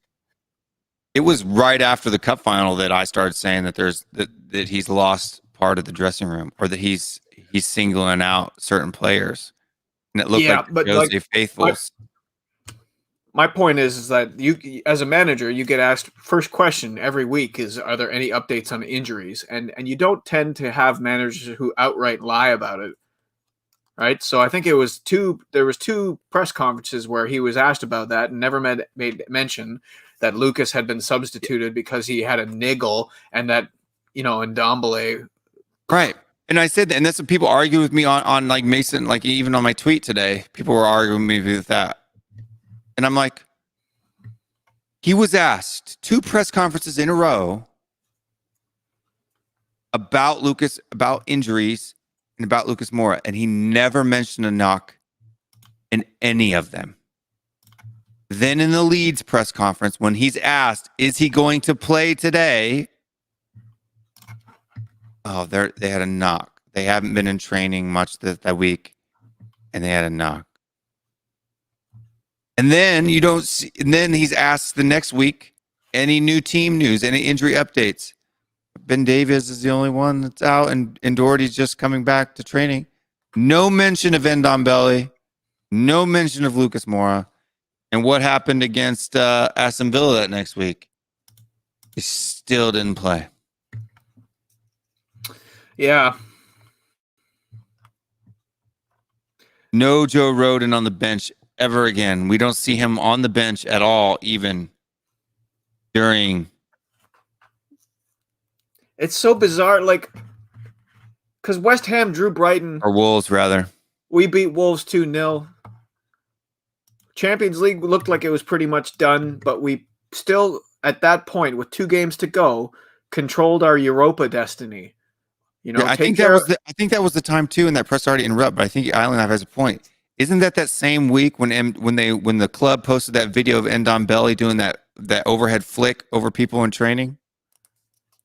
I think that's that same week that Ryan Mason made those statements in his press conference. It was the same week that that video of Ndombele doing that cool little move in training was the. I think it was that same week. Yeah, he says, "Yep."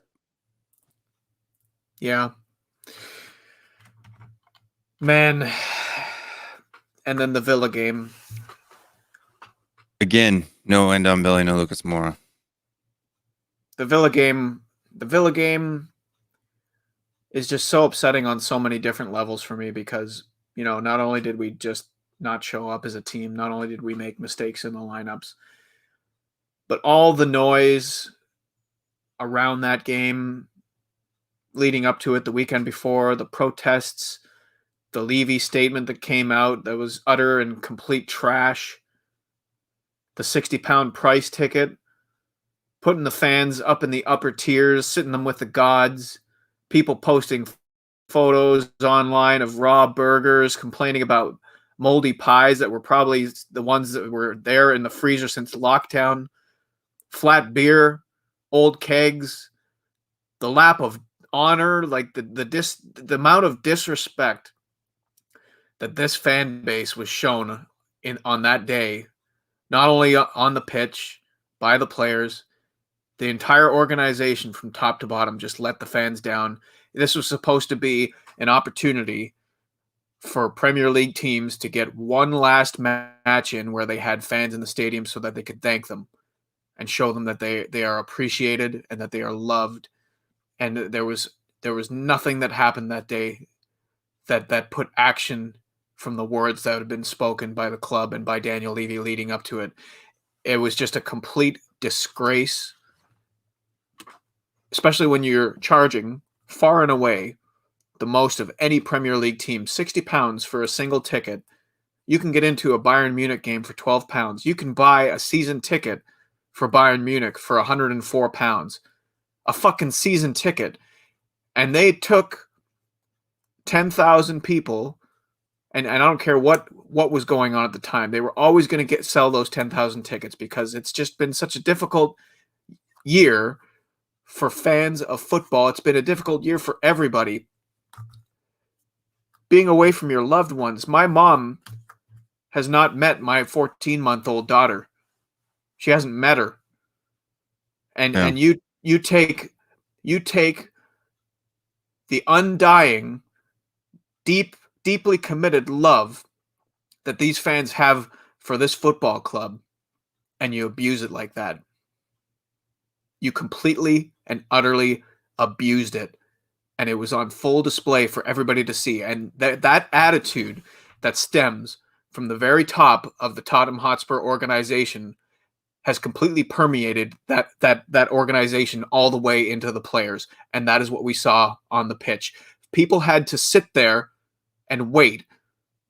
in the upper decks of that stadium for 45 fucking minutes for anybody to come out and show them the respect that they deserve, any form of respect. They had to sit there while stewards attempted to usher them out while wishing them well and saying, make sure you practice safe distancing. They had to sit there while the PA announcer, not once, but twice, asked them to leave the stadium without the tradition of being honored by the players. This club has completely lost its connection to its supporters, and it was on full display after that Villa match. And I think that everyone that paid to go into the stadium that day should be getting their fucking money back at the very least. It's a disgrace. Not only that too, but and the thing that really bothered me about it, right, was a lot of Ryan's press conferences too, because it seemed like he was defending Levy when he didn't have to. You know, he was adding bits of information in there, like he was really working hard to do it. And then, so there was that. I don't like him for that, right? I don't like him for that reason. Then there was the substitutions as well, and all of that stuff, and it's just all of it. Like Lucas, what did Lucas Moura ever do? Like he's probably the second most lovable guy on the team, beside of Sonny. Coys. As far as being happy and positive and outgoing, and like, you know, all the videos that they had with Vinicius and him going off into the thing, and then all of a sudden now he's banned from the team. He's not playing anymore. Bled his heart out, played wherever Jose told him to, on the right, on the left, in the middle, right, up and down the pitch.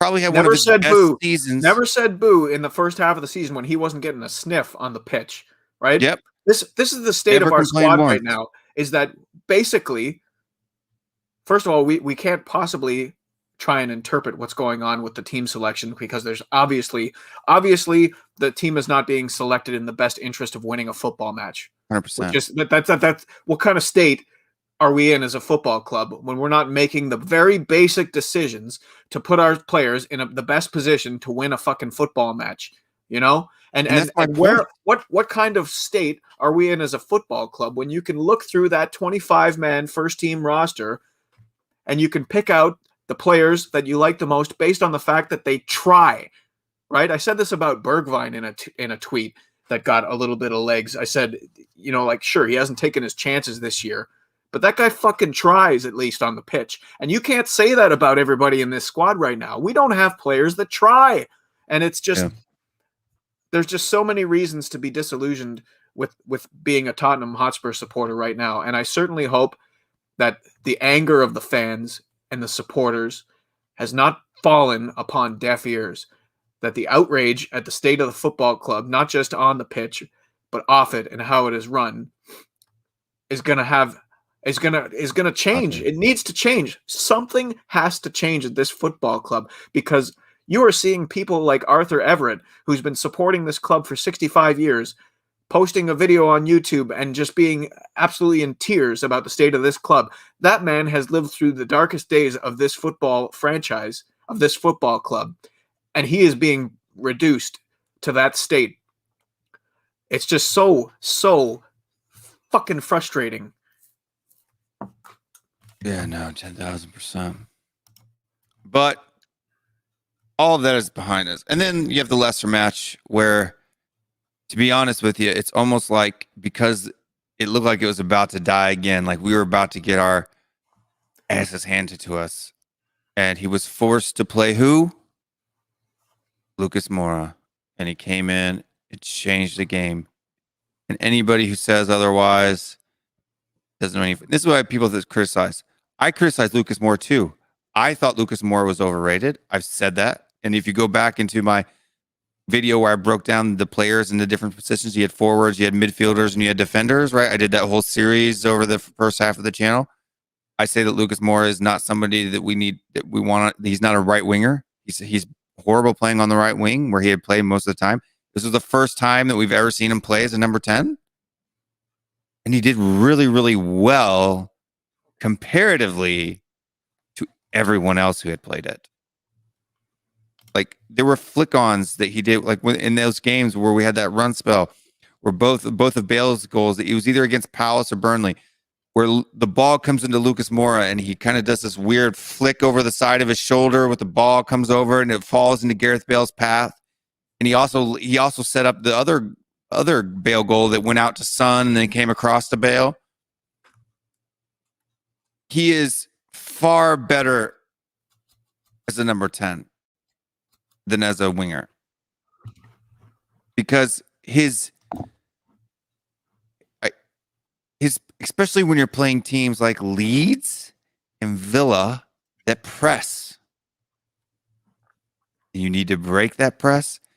He is the best at moving that ball from just inside our half, breaking that press into the attacking third.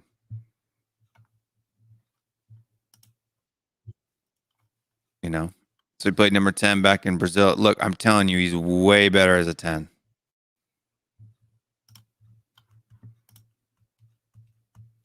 He's better than anything we've got right at the moment. Is he in a creative 10 like Christian Eriksen? No, absolutely not. Do I think that Ndombele, if he's fit and firing on all cylinders, could be a better 10 than Lucas Moura?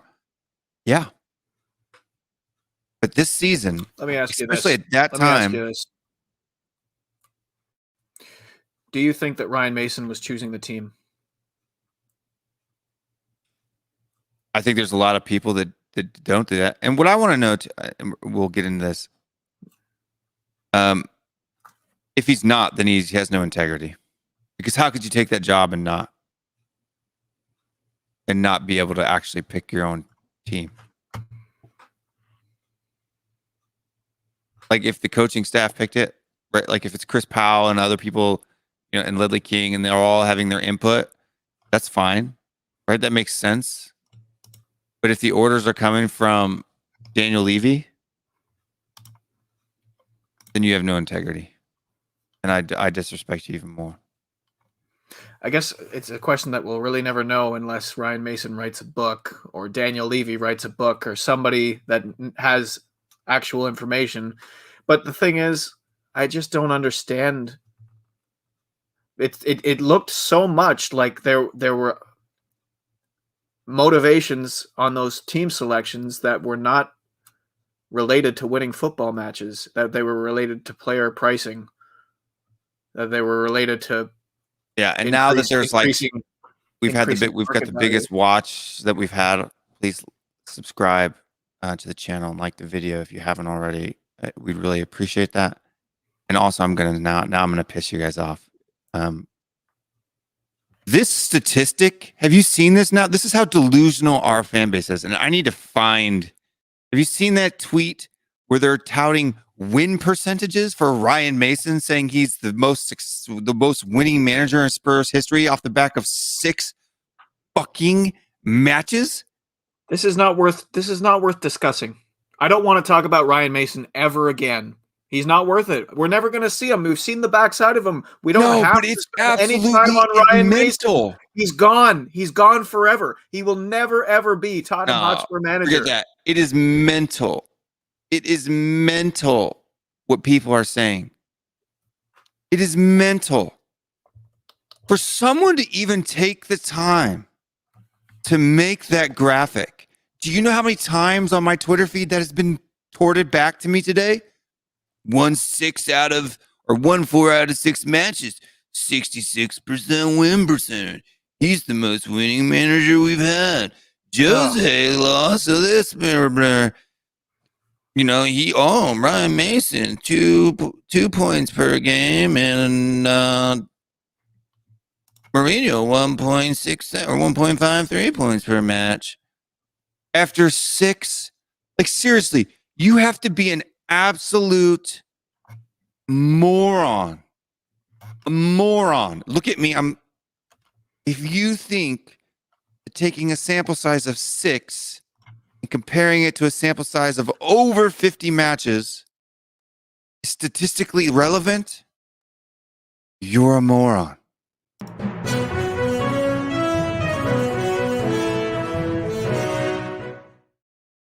And I can't help you. Breaking news.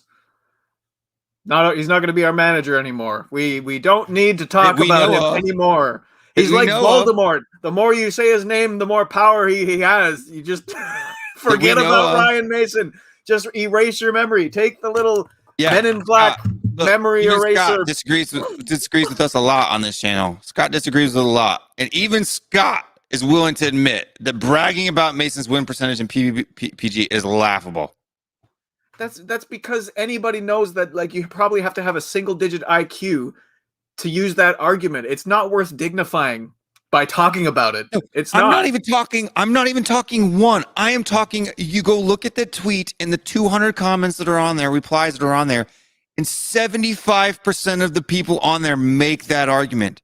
So we're talking out of a good 60% of all the tweets on that tweet. And that 200 number only shows the replies. It doesn't show the reply to the reply to the reply to the reply. Yeah, they're just winding you up, though. That's We're all talking they're like doing. 700 comments. They're not winding. They literally believe it. Do people They in the literally comments? Does Will believe it. seem wound up at the moment? Let us know in the comments section. I'm not wound up by that's how them. trolling works. I'm Will. wound. No. I'm not wound up by the individual. I'm wound up by the overwhelming numbers of people from pages that are called like soccer stats. Right? Actual fans who are telling me I'm not, that, because I don't watch the game in person.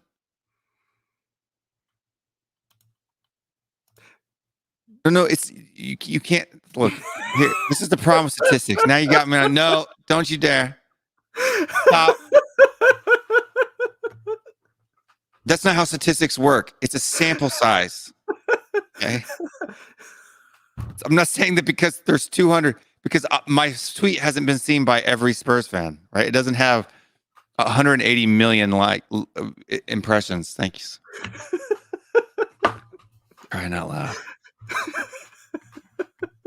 Listen, word to the wise. If you're going to live on a space like Twitter, do not be surprised and shocked. You cannot let the level of idiocy that you will come across and the scale of idiocy surprise you. This is relevant. It is that ain't relevant. nothing. It is relevant to our fan base. I'm telling you, that is how a lot of. I'm going to do it now. You pulled it out of me. The official Chicago Spurs Fan Supporters Club Twitter page said that. The official Chicago Spurs Supporters Club, supporters group, the person who runs their Twitter account literally said that. Well, these aren't just little individual trolls.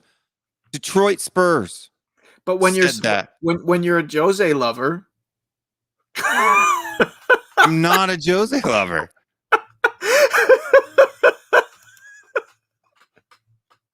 You didn't have to say Jose. You didn't have to say it. I didn't have to, but it is relevant. I didn't put Josie in there intentionally to get a rise out of people. I literally just typed the tweet and sent it. Okay. I'm serious. Look at the time difference between your tweet and my tweet. And you tell me that I sat there and planned, how am I going to get a rise out of people?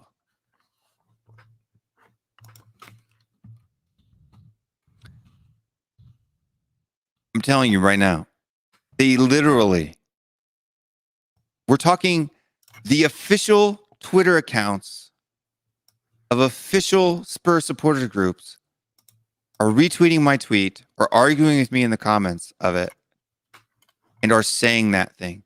This is not just trolls, right? It's not trolls. Right, go to Chicago Spurs Twitter, at Chicago Spurs on Twitter, and look what they said about me. Go look. So there's my tweet, which as you can see, I just snipped that. So I've got 3 comments, 2 retweets, 13 likes. Nobody came at me over that tweet. Yeah, nobody cared. And there's Will's because tweet. nobody saw it. It was Stelios' fault. When once he retweeted it, Stelios, if you're watching, I hate you. Once he retweeted it, it went absolutely bonkers. Like it already started to get a decent amount of heat from people that follow me and stuff like that. There was one or two few people that followed me that talked about it. And Stelios had to go and retweet it. And it went absolutely nuts. See, this feeds it back into the question where, like, was Ryan Mason even picking the teams? Like, if we can't actually say with certainty that Mason was the one picking the teams, is he really worth even discussing, you know? So now Daniel Levy's picking the teams. What evidence do we have to support that? Right now, he's the manager. He's the one in charge of picking the teams. He's definitely the one who made the substitutions. I didn't see him putting his hand to his earpiece, you know, and subbing people.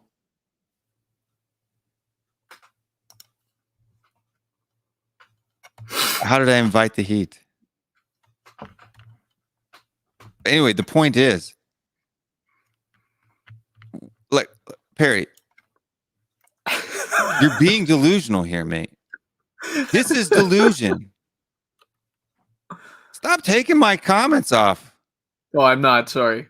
You did. I just clicked that. You unclicked that. No, it was an accident. That's delusional.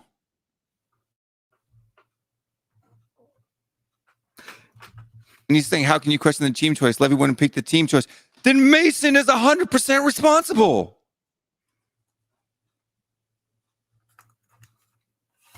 Ryan Mason played those players. Look, if Ryan Mason would have picked the best starting 11 possible in order to set us up for the best level of success and made the substitutions at the time that every fan watching the match said that he should,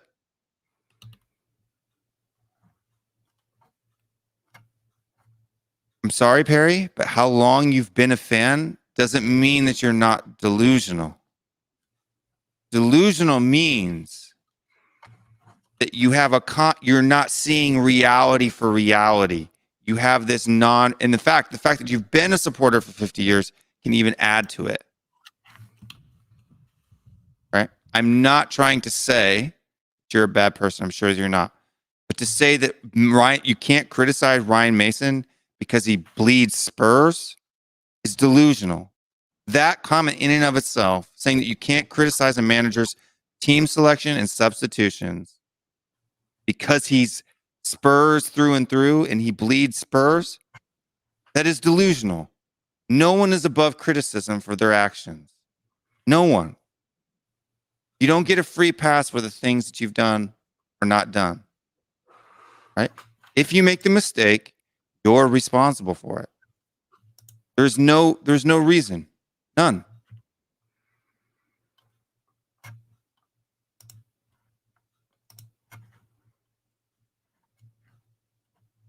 Good for you. What does going to the games have to do with anything? Don't start this shit on the channel. Just you guys meet up on Twitter after the stream ends and you can have it out because this just goes in circles. This is a fruitless conversation. Ryan Mason is gone forever from my Perry, psyche. I agree with you. The players didn't put in a shift. That's true. They are not, just because Ryan Mason is also at fault does not alleviate the players for their responsibility. He picked those players. Some of the worst performances I've seen from Dele and Winks ever. You know what I mean? See, this is Ryan Mason is at fault. This is what I think. I don't think Mason was even picking the team. Right, but then he's a puppet. He has no integrity. And then he still do criticism. That's what I'm saying. Whatever way it shakes out, whoever was the evil villain mastermind here, it's still the same way. I just get it is. I'm sorry to say that Ryan Mason, Cody, you can't disagree with me. To say that Ryan Mason is above reproach because he bleeds Spurs, is that a rational, logical statement?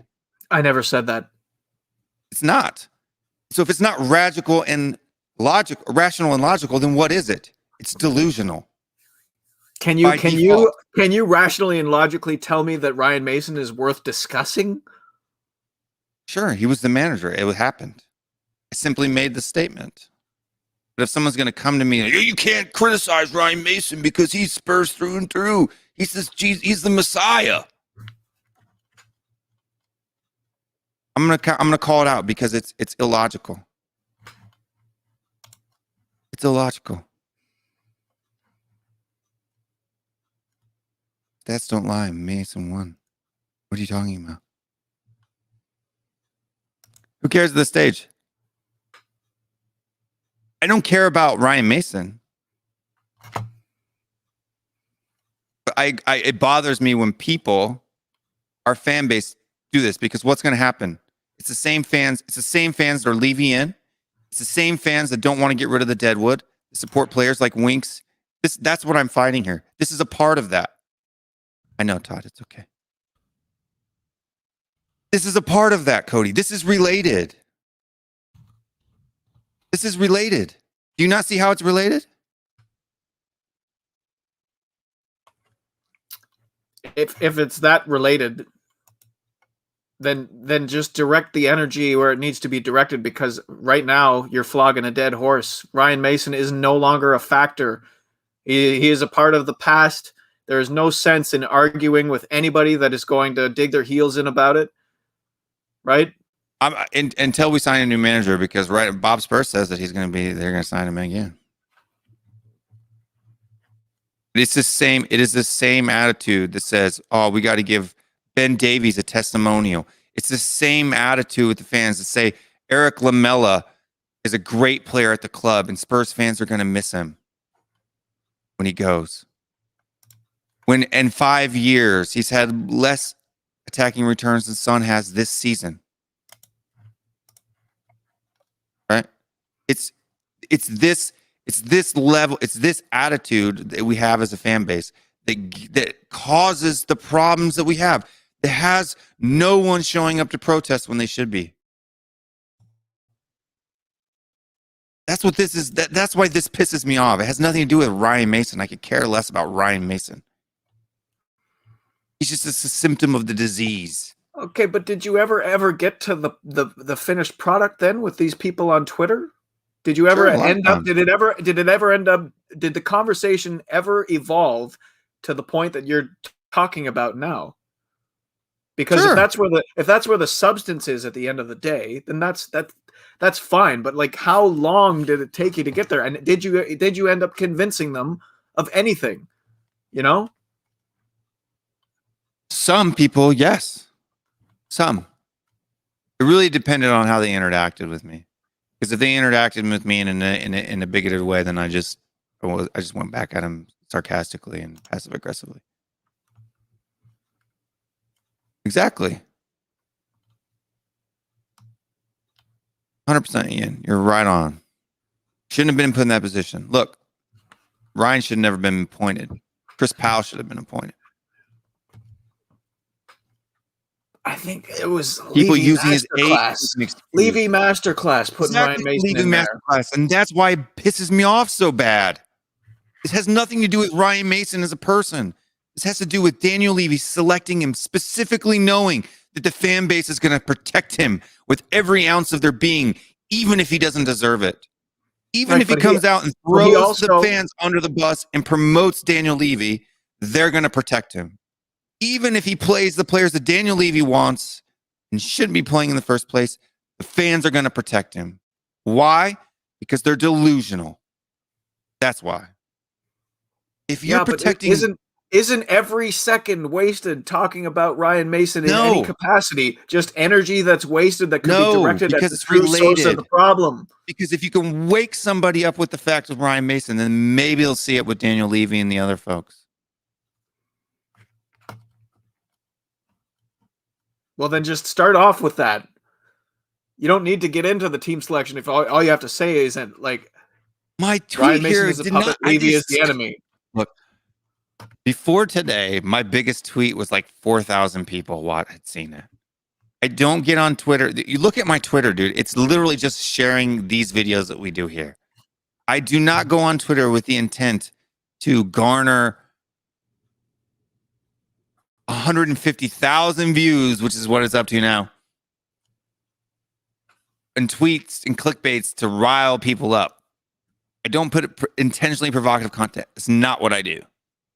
I put out my talks about Eric Lamela. Look at the one above and below it.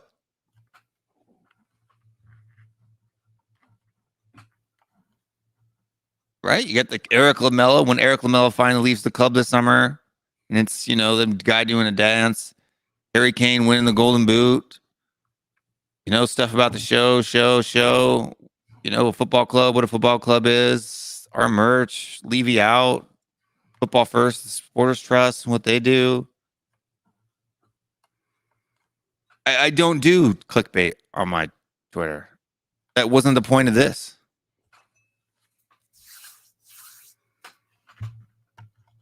But when people are, seriously, it is absolutely insane. It's absolutely insane. You're not gonna make it on Twitter. I can tell you that right now. You aren't gonna make it, man. I'll make it. You think that's bad? You think that's bad? Oh fuck! You're never gonna make it on Twitter. In the comments, tell me if Will make it on Twitter. Twitter is a radioactive toxic waste disposal. That is like mild stuff that you were dealing with till 4 or 8 in the morning. No, for official supporters groups accounts to libel. Mild. Really? Oh yeah, Twitter's nasty, man. Official supporters groups. Like this is literally the official supporters group for supporters groups of cities in the United States. I mean, do they normally go around trashing fans' opinions? Look it up. At Chicago Spurs. I don't know. Is that normal? That can't be normal. I will say, just in terms of Twitter itself, Twitter is a cesspool. It is a cesspool of the worst part of humanity's minds. The people behind these accounts aren't necessarily bad people, but some of these people, that's the only part of their mind that makes it through the Twitter filter, is the one that thinks the worst possible things because they're on there. It's like their outlet for all of their like negative and diluted and shit stirring. It's just like for a lot of people, it's a total garbage heap, So your ENTP, right your ENTP personality, I don't know how well that's gonna suit on Twitter. If you're going to one of the worst fans on this hell site. Yeah. All right. Well, we should probably wrap this up. Do you have any closing remarks about the season as a whole? I'm glad it's over. Yeah. Not all was lost, but it just about was. I mean, if on the disappointment scale, that season had to be up there with like, I don't know. I'd say that was a 9 on the disappointment scale. The only reason it wouldn't have been a 10 is that we managed to finish above Arsenal on the last day. That was the only thing that you could take, and that's pretty pathetic. That's pretty pathetic that in a season that featured the worst Arsenal side that I can personally ever remember, that finishing above them would be the only thing that we could take out of it that was a positive. It was just a shit show, an absolute shit show. I agree. Yeah, it was a horrible season. I'm glad it's over. We've gone way past our time today, I think. Haven't we, Cody? Kids still asleep? They are still sleeping right now. These are going to get shorter next season. If we're going to do them during the week, they're going to have to be 45 minutes. Can pop on during my lunch break or something. But but you could pop on and then I'll continue to go through or do whatever. And then, or we could do them in the evening or whatever. This one doesn't have to be at night or at lunchtime. This will be happening tomorrow. It's not episode 2. We just haven't updated that. But I'll be having Matty Hayes on tomorrow now to do a season in review tomorrow. Yeah, Matty Hayes will be doing this again. So, and I'll be up on Twitter talking to crazies.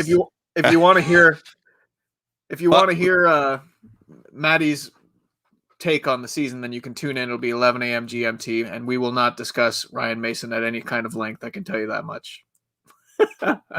Why are you so against talking about him though? Too I find that unusual. It's just a part of our season that I don't want to relive. I think we can talk about Jose, but we can't talk about Ryan Mason. That's so hypocritical. Everything about Ryan Mason was not. It's just not worth discussing. He was just a pawn, right? If we're going to talk about the game, let's talk about the game. Talk about the king, not the pawn, right? He's not worth it. He's just a shill. He's just a cute puppy that was put in front of the media to try and deflect from the real problems at this club. The more breath that I waste talking about Ryan Mason, the less energy I have to go forward against the actual enemies of this club. Ryan Mason, I will never talk about him. I would not be upset if I never saw him on camera again. I would never be upset if we never discussed him again. He was here for 6 games. He did a job, right? Whether you think it was bad or good, the decision-making was baffling. The press conferences were atrocious. I want to forget the name as a Spurs supporter. I want to forget the name. It's so traumatizing that you just want to block it out. That's basically what you're saying. It's just not worth the time, man. It's not worth the time. But talk about the 3 wise men before we go. Yeah, 3 wise men. They'll be on later tonight at 6 p.m. Eastern Time. Episode 2 with Sam from Paxton Road TV. That'll be a fun one. Make sure you come and watch it. Sam's a great guy. Sam's a great guy. He's hilarious, well-spoken, very intelligent Spurs fan, knows his stuff, and it's bound to be a good, fun, high-energy show. Yeah, remember that'll be Mr. K, Brian Daigle, and the Awesome All, and Sam from Paxton Road TV. And they'll be talking to Sam about who we are and how we got here. So don't forget to like, subscribe, and hit that bell. And I need to do like a frenemies or something with somebody about. I need to get this Ryan Mason stuff off my chest, and then I can get over it.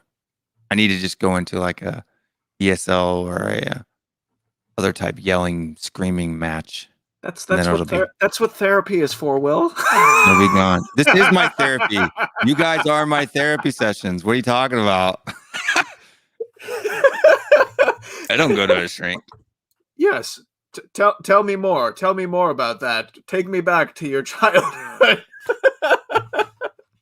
See, Perry, look, this is a fair opinion. I'm okay with that type of outlook, right?